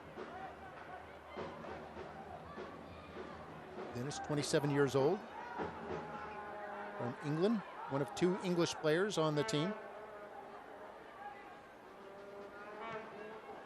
Send this one to the far side of the box, headed down and then headed out of the box by the Toros. I believe that was Ruiz who was able to head that one down. This will go all the way to Sparrows, well outside of his box. And the Rowdies back on the move again. Here's Ekra charging forward. Gets it into the box. Nice little turn there by Dennis, who goes down. And are they going to say a penalty kick? It looks like that's what the official points to. He immediately points to the spot. Akwe and Derek quick to respond and come over to try to chat with the official. And this is a huge call. Yeah, we saw Dennis go down clearly inside the box as the ball skidded through. And a referee pointed to the spot, and it looks like it is indeed a penalty kick, the first of this season here at HEB Park.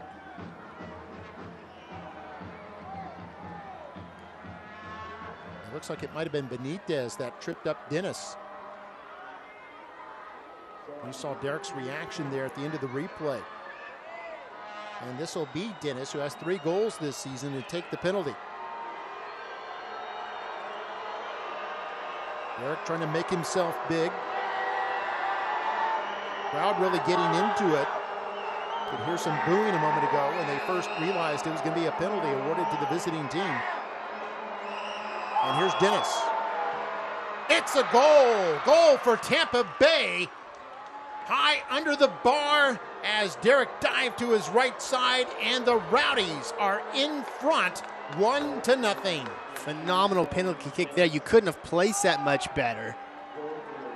He gets Tyler Derek to commit left, and then he sends that one top right with not an inch of clearance to spare here. Look at this phenomenal kick.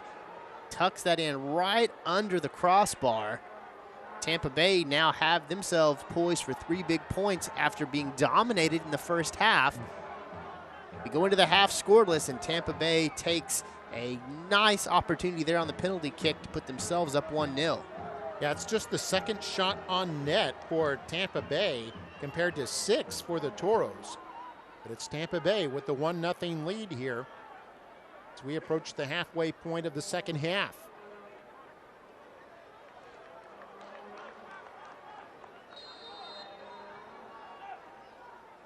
And you saw a clear difference as Tampa Bay came out firing in the second half. After the first half, it was all Toros, and it pays off.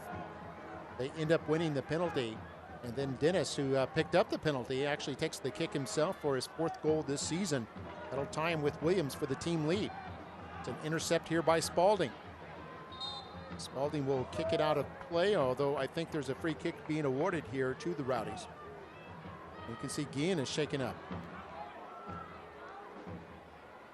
It may be the same ankle that got tweaked earlier in this half. We saw him go down for a moment as play continued. And he's down once again. This time looks more serious.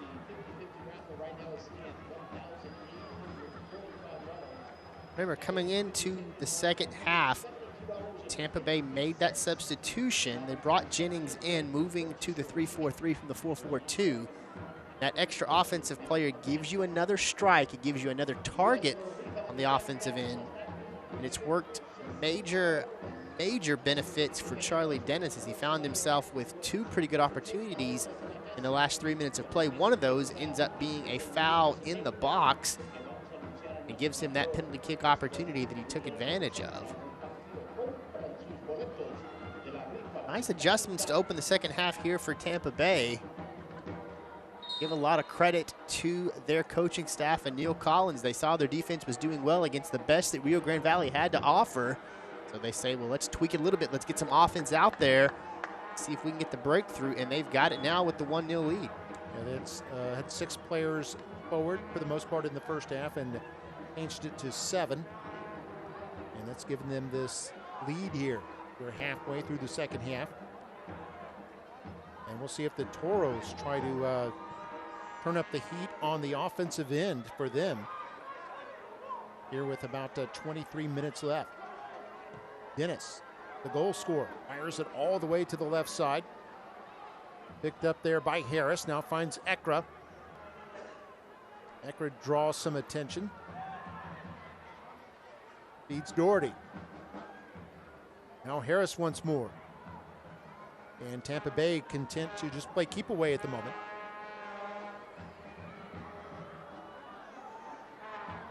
They do have Williams at the top of the box. He's been quiet since the opening moments of the first half. Chance there, but it's cleared away by Ruiz. Trying to get it ahead to Francois, but the 6'5" defender Lasso able to head it away from him. And now Guillen, who's back on the pitch after injuring his ankle, his right ankle, a moment ago.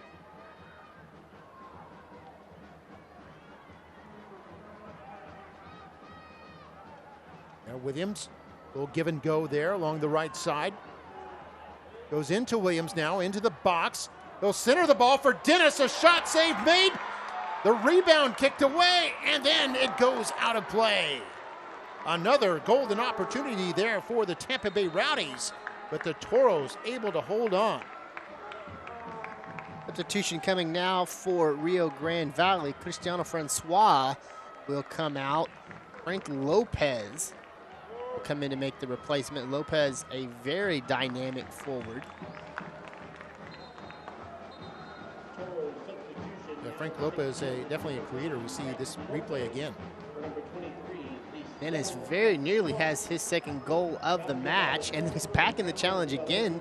Had Aneta not slid in to put a challenge there, Dennis was in position to try to follow that save with another strike. Yeah, it was well set up by Williams right to the foot of Dennis. But Derek was able to make that save, and then I believe it was Hedetta who was able to kick the ball away to prevent a follow-up opportunity.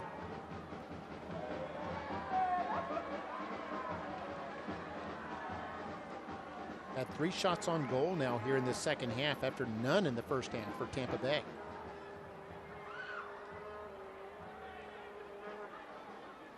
Throw in here for the Rowdies.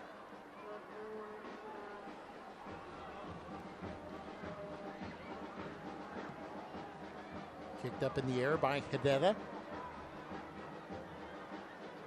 Chasing it down there is Antley.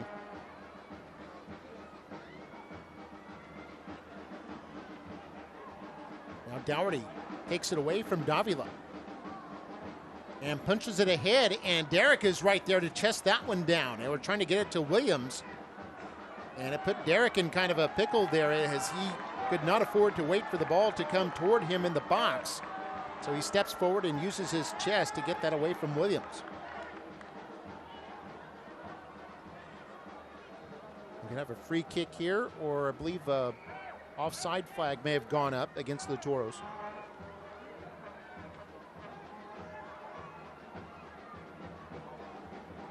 70th minute now here at HEB Park. That was actually a foul there on Frank Lopez, who just came on. 28-year-old Cuban. Another substitution for Rio Grande Valley, as Eric Pimentel is going to come in. Duilio Herrera is going to get a rest. Pimentel, a very physical and experienced defender, 32 years old, out of Mexico. Only player on the Toros with a red card on the year, and he's got 2 of them. He is not afraid to be physical.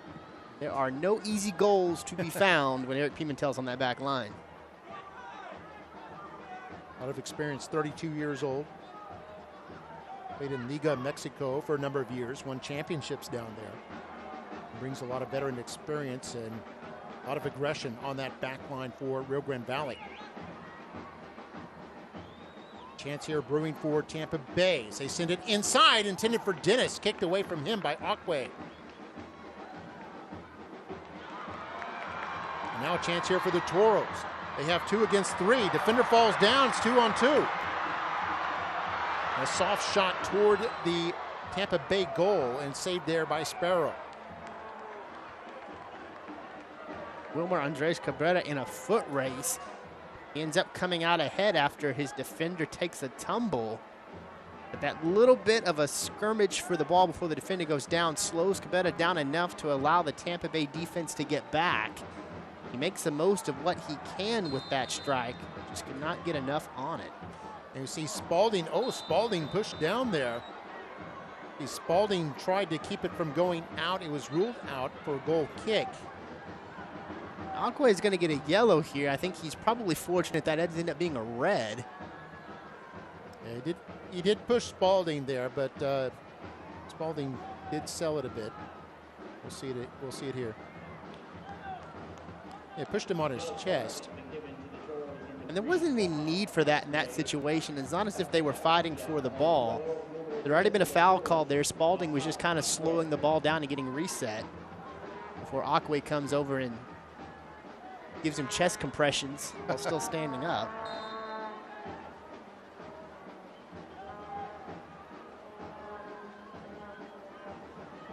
Toros looking for the equalizer.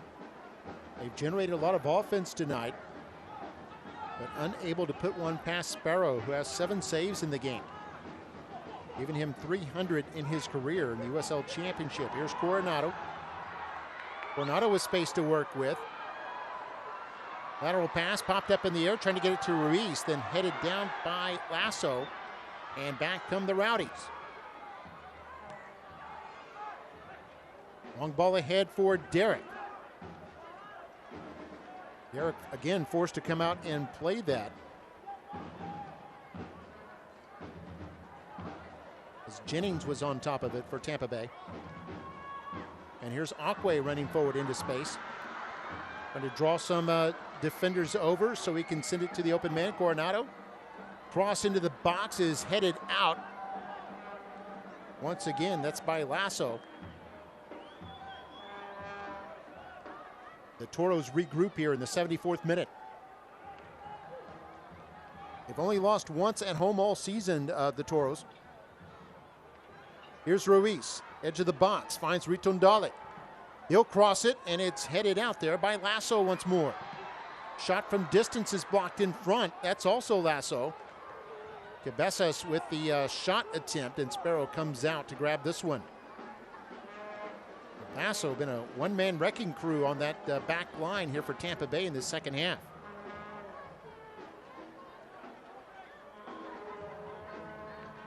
Guillen will run it out forward. Gets it to Jennings. Jennings stripped from behind, and this will be a free kick and a booking for Davila. Davila picks up the yellow there. Mistimes his sliding tackle and ends up getting more of Jennings than he does the ball. As you see, Davila disagrees with the call. Davila, just his second yellow of the year. Akwe, who picked up yellow a few moments ago, that was his first of the year.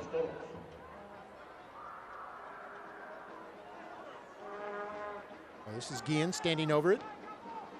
And he'll pop it forward, intended for Jennings. Jennings into the area, has Spalding. Spalding a heavy touch and has it kicked away from him. Here's Harris on the move. Has it kicked away by Cabezas. Now a chance here for the Toros. They can get numbers forward quickly. Cabezas will send it deep, trying to get it to Lopez, but Lasso there to head that one clear. We're in the final 15 minutes now. Toros looking for the equalizer after a penalty kick by Dennis earlier here in the second half. It's the difference right now. Ruiz will pop it over to the right. Coronado with time. Has Akwe behind him. Finds Davila. Davila's pass intercepted there by Jennings. Tampa Bay trying to work it out of their own end. Now they do. Pass by Ekra. Gets ahead. There's Dennis. He'll send it into the area where his teammate, Williams, I believe, had fallen down. And I think the assistant referee is saying there was a foul in that area. Williams is still down. This could be a booking.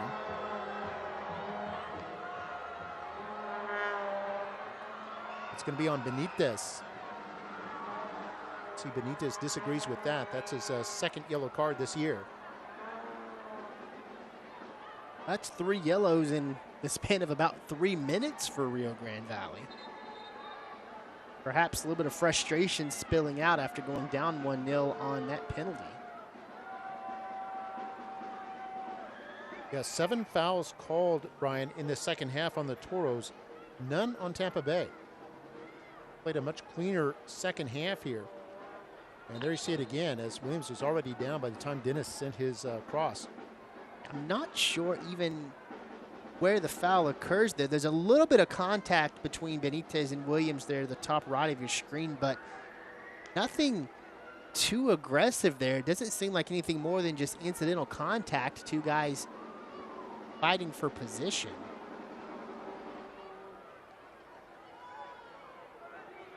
Yeah, you could see Benitez clearly felt he hadn't done anything wrong enough to warrant a foul even, much less a booking. And yeah, if you can see where the ball is spotted, that is a good 6 or 7 yards away from where Williams ended up on the pitch.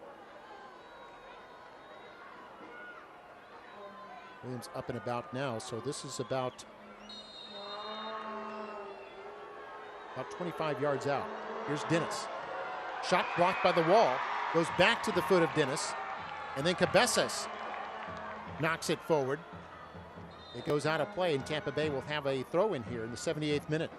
Looks like Akwe got the worst of that. He was the member of the wall that did the deflecting. Still down. You see another substitute. Coming in now for Rio Grande Valley is going to be Jose Torres. He'll replace Tomas Ritandale. Torres, of course, brings a ton of experience to Rio Grande Valley. 35-year-old out of Longview, Texas. Spent some time with the U.S. men's national team. Phenomenal midfield that's done a lot to get the attack going for Rio Grande Valley. Additionally, another substitution coming in now. This will be for the Rowdies, as Sebastian Dahlgaard will come in, replacing Dayon Harris. Yeah, Dahlgaard out of Denmark, 31 years old, midfielder.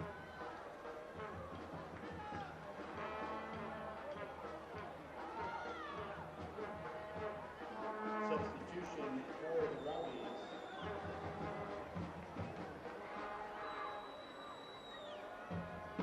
We're in the 80th minute now. Oh, and another substitution. This is for the Rowdies, as Felix Schorreuter come in. Out of Ulm, Germany. And he's coming in for Williams. Williams, the top goal scorer tonight. Checking in for the Rowdies. Been shaken up a couple of times, and he'll be coming out. There you see Schroeder right there. Number 10, Felix Schroeder. Checking in. Schroeder, a forward, 27 years old.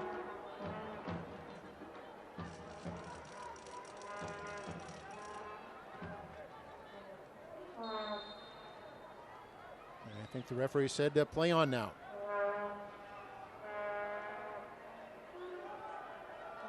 Toros only have 1 goal this season in the last 15 minutes of a match. They'll need at least another one here if they're going to get the equalizer. Here a free kick awarded to the Toros. First free kick they've had here in the second half.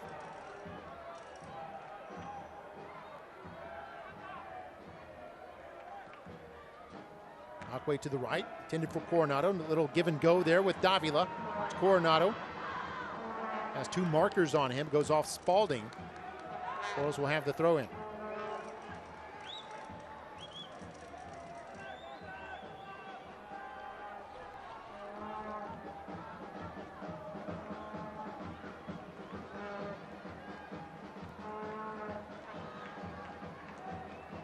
Toros had 5 shots on target in the first half. Have only had 2 here in the second half.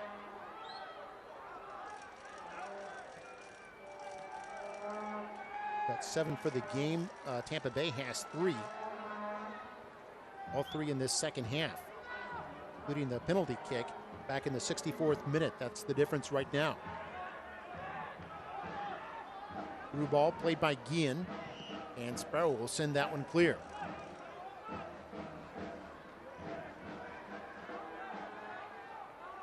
Here's Torres. Torres just came on. Torres has started most games this year, but tonight Coach Cabrera electing to save him for late. See if he can produce some heroics. Definitely a playmaker in that midfield for this Toros team. Less than 10 minutes left before stoppage time. Chance here in front. Lasso kicks that one upfield. Running onto it is Benitez. Now Ruiz. Ruiz tackled from behind, and Ekra with the steal here. Ekra knocked down, but play continues. Shot by Davila was blocked in front. A sliding tackle there. Play again continues. Or does it? No, a foul was called. Jennings picking up that foul. Pimentel comes sliding in. They'll say the foul on Pimentel. It's a tough position to find yourself in. Pimentel looking for the clearance. He does get to the ball first, but gets quite a bit of Jennings in the process, and that's why you get the foul. Time to announce the winning ticket in our 50-50 raffle. Also a little slow to get up for Tampa Bay. We'll see Dennis, the goal scorer here tonight. He drew the penalty and then took the penalty himself for his 4th goal this year.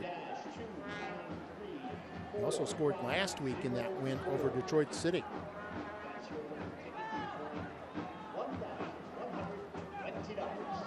In the 84th minute now here at HEB Park. Ball sent upfield by Doherty. It's going to go out of play. The Toros will have the throw in.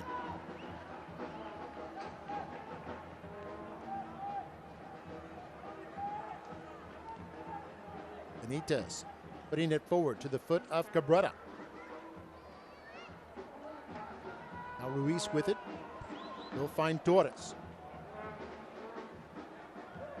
Torres, the former U.S. men's national team player, will get it to Davila, and they'll go to Acque now on the right side. Toros putting numbers forward. They've got 10 players in the Tampa Bay half of the pitch.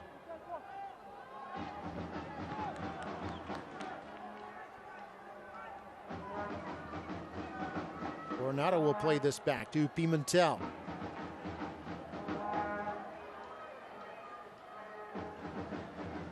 It's going to be chipped into the box a little bit too high, as it looked like it was intended for Frank Lopez.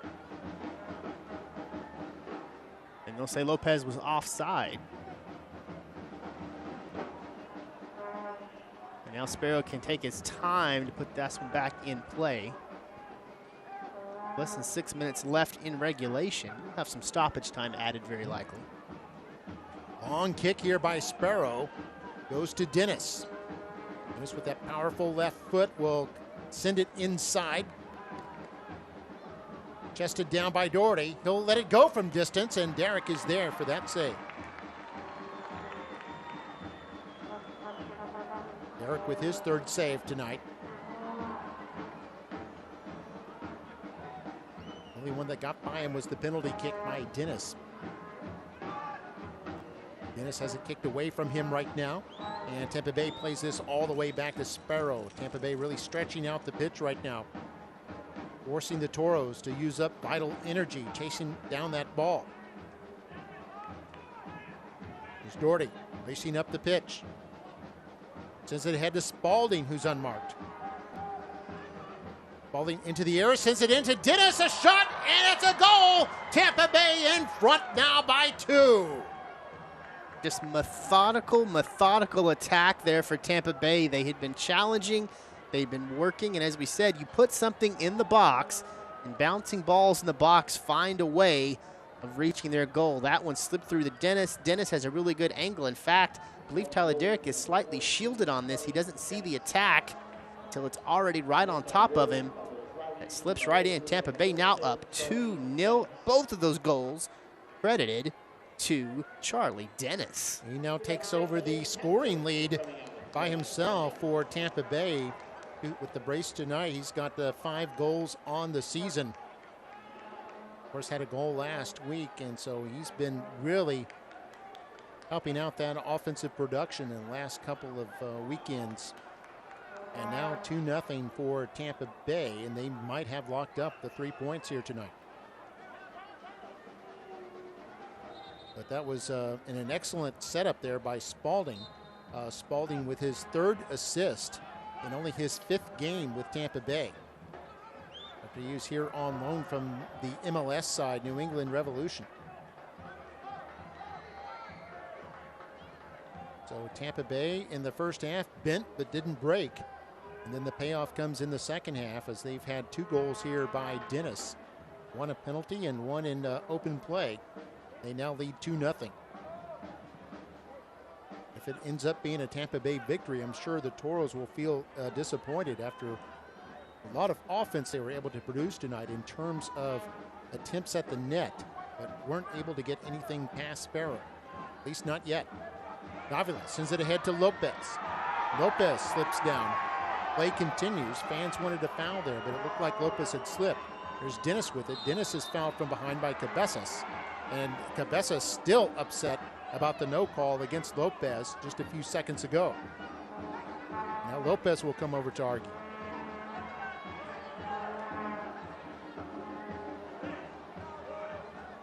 A little frustration starting to build here for Rio Grande Valley. You feel like this is a game you could have very easily won, but now you find yourself down 2-0. Seems like anytime anything aggressive happens out there on the pitch, if a foul call happens, it's going to be against Rio Grande Valley here in the second half.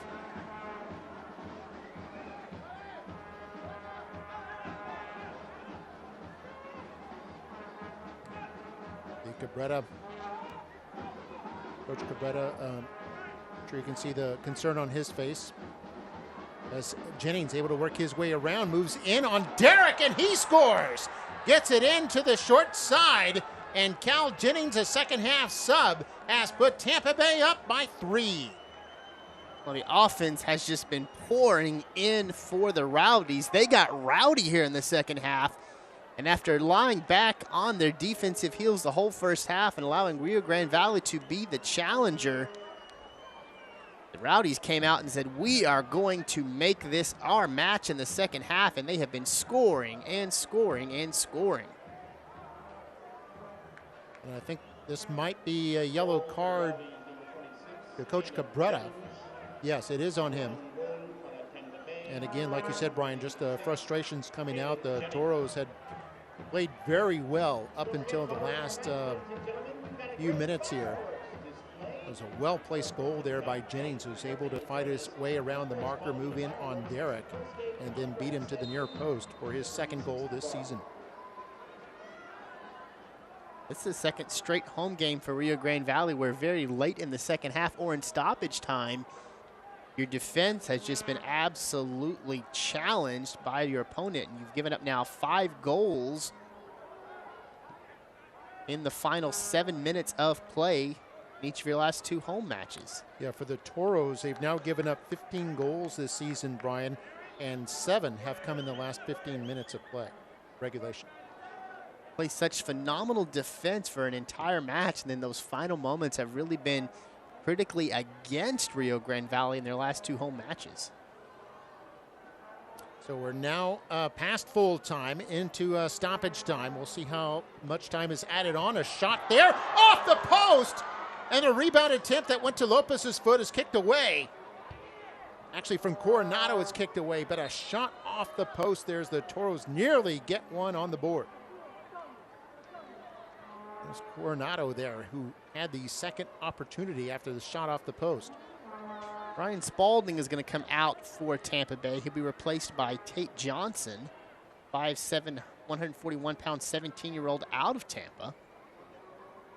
And their USL Academy players. Yeah, this is Wilmer Cabrera here. The great shot. And then Spalding able to clear it away from Coronado.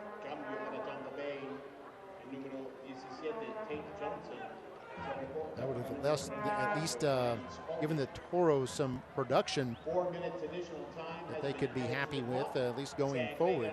4 minutes of stoppage time to be added.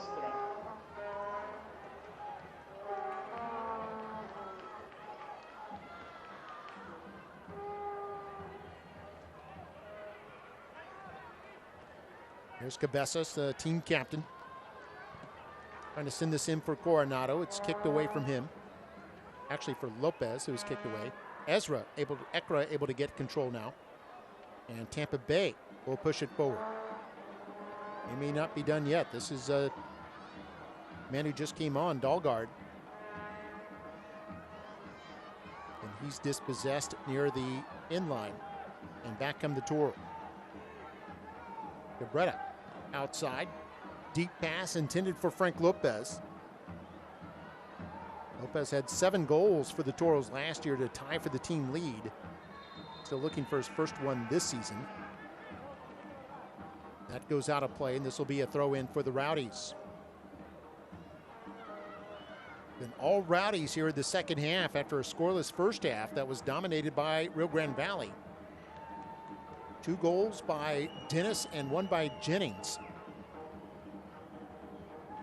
And it's 3-0 Tampa Bay here in this first meeting between these two clubs. Dennis with the back heel to Doherty. The Irishman will send it ahead to Tate Johnson, who just came on. And now a through ball from Doherty to Johnson for him to run onto. Had Dennis down the middle. This ball intercepted by Cabrera. And that one just simply kicked out of play. To be a goal kick here for the Toros, or actually a free kick.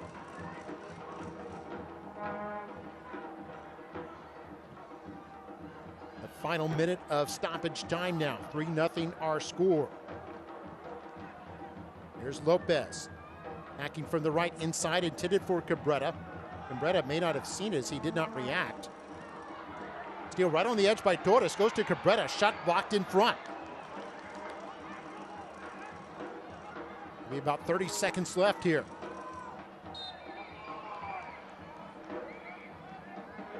That's going to be on Ruiz. I believe that was Dalgard. No, that was Schroeder. Schroeder who picked up the foul. And it'll be a free kick here for Tampa Bay, probably the last kick of the match.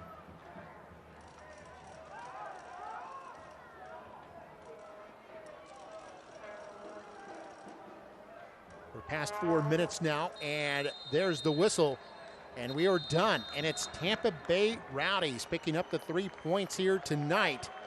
They'll move up to 17 points with their 4th consecutive win. Now 5-4 with 2 draws.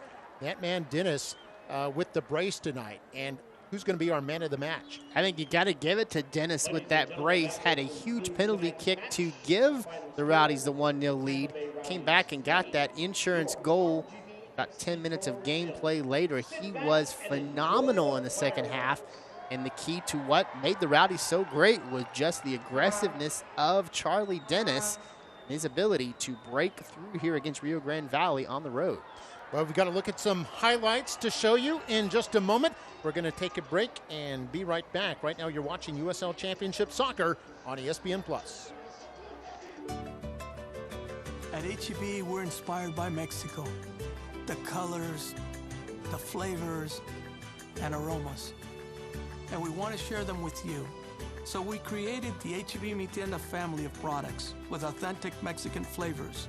From savory marinated meats, frijoles and queso, to tamales, soft drinks, and more. HEB Mi Tienda brings you the traditional flavors you love. One more reason here, everything's better. Why choose Lone Star National Bank for your business? Because no other bank does more to support local businesses. In fact, we are the #1 lender in the Valley to small businesses. We put money to work here in our community. That helps our local businesses grow. Creating more jobs. And more opportunities for all of us. Working together. Together. We do what the little banks can't and the big banks won't. Lone Star National Bank, the Valley's bank. When it comes to our familia, we all have our own flavor and expression. At Tequila de Corralejo, we believe sharing our individuality is what makes gathering together so fun. Here's to those who stand tall and share their passion.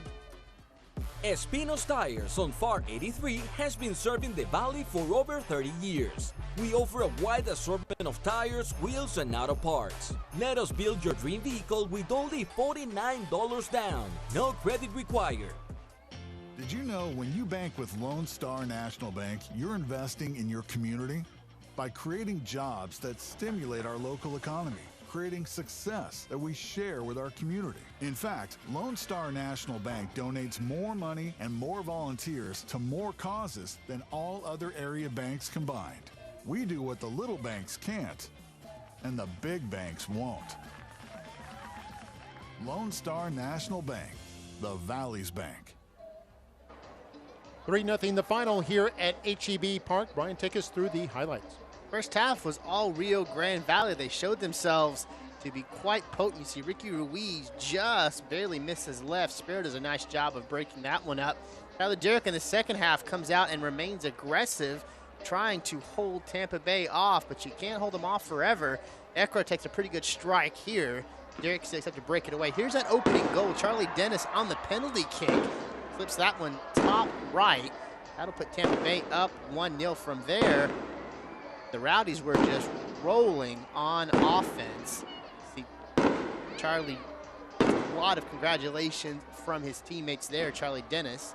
Williams had a pretty good little touch here for Dennis, which he almost slips through. Sliding tackle from Guido Herrera prevents Dennis from getting his second goal. He would get it later on in the evening, though. You see Doherty gets a nick strike here, where Tyler Derrick breaks that one. Ryan Spalding was a big part of their performance here as he gets that one over to Dennis, who slips it past the back line for the Toros. Tyler Derrick couldn't challenge. That put the Rowdies up by 2-0.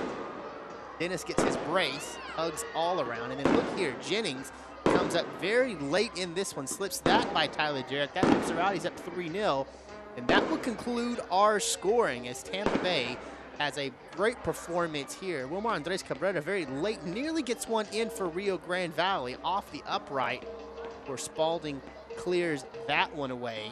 What looked like it was going to be anyone's match for about the first 70 minutes of play, Tampa Bay comes in waves to pick up the 3-0 victory. You can see some fireworks going off, part of a special celebration they had planned here for HEB Park, but the fireworks were provided by Tampa Bay in that second half here tonight. So apropos for them, and congratulations Rowdies as they get their 4th straight victory, and the Toros' 3-game unbeaten streak comes to an end. Next week, the Toros will be at home against Charleston Battery, and Tampa Bay returns home to host Colorado Springs Switchbacks. Hope you enjoyed it. For Brian Smith and our USL Championship broadcast crew, we're saying so long from Edinburgh, Texas. Tampa Bay winners 3-0. Good night. This copyrighted telecast of the United Soccer League Championship cannot be retransmitted, rebroadcast, or reproduced without the expressed written consent of the United Soccer League Championship.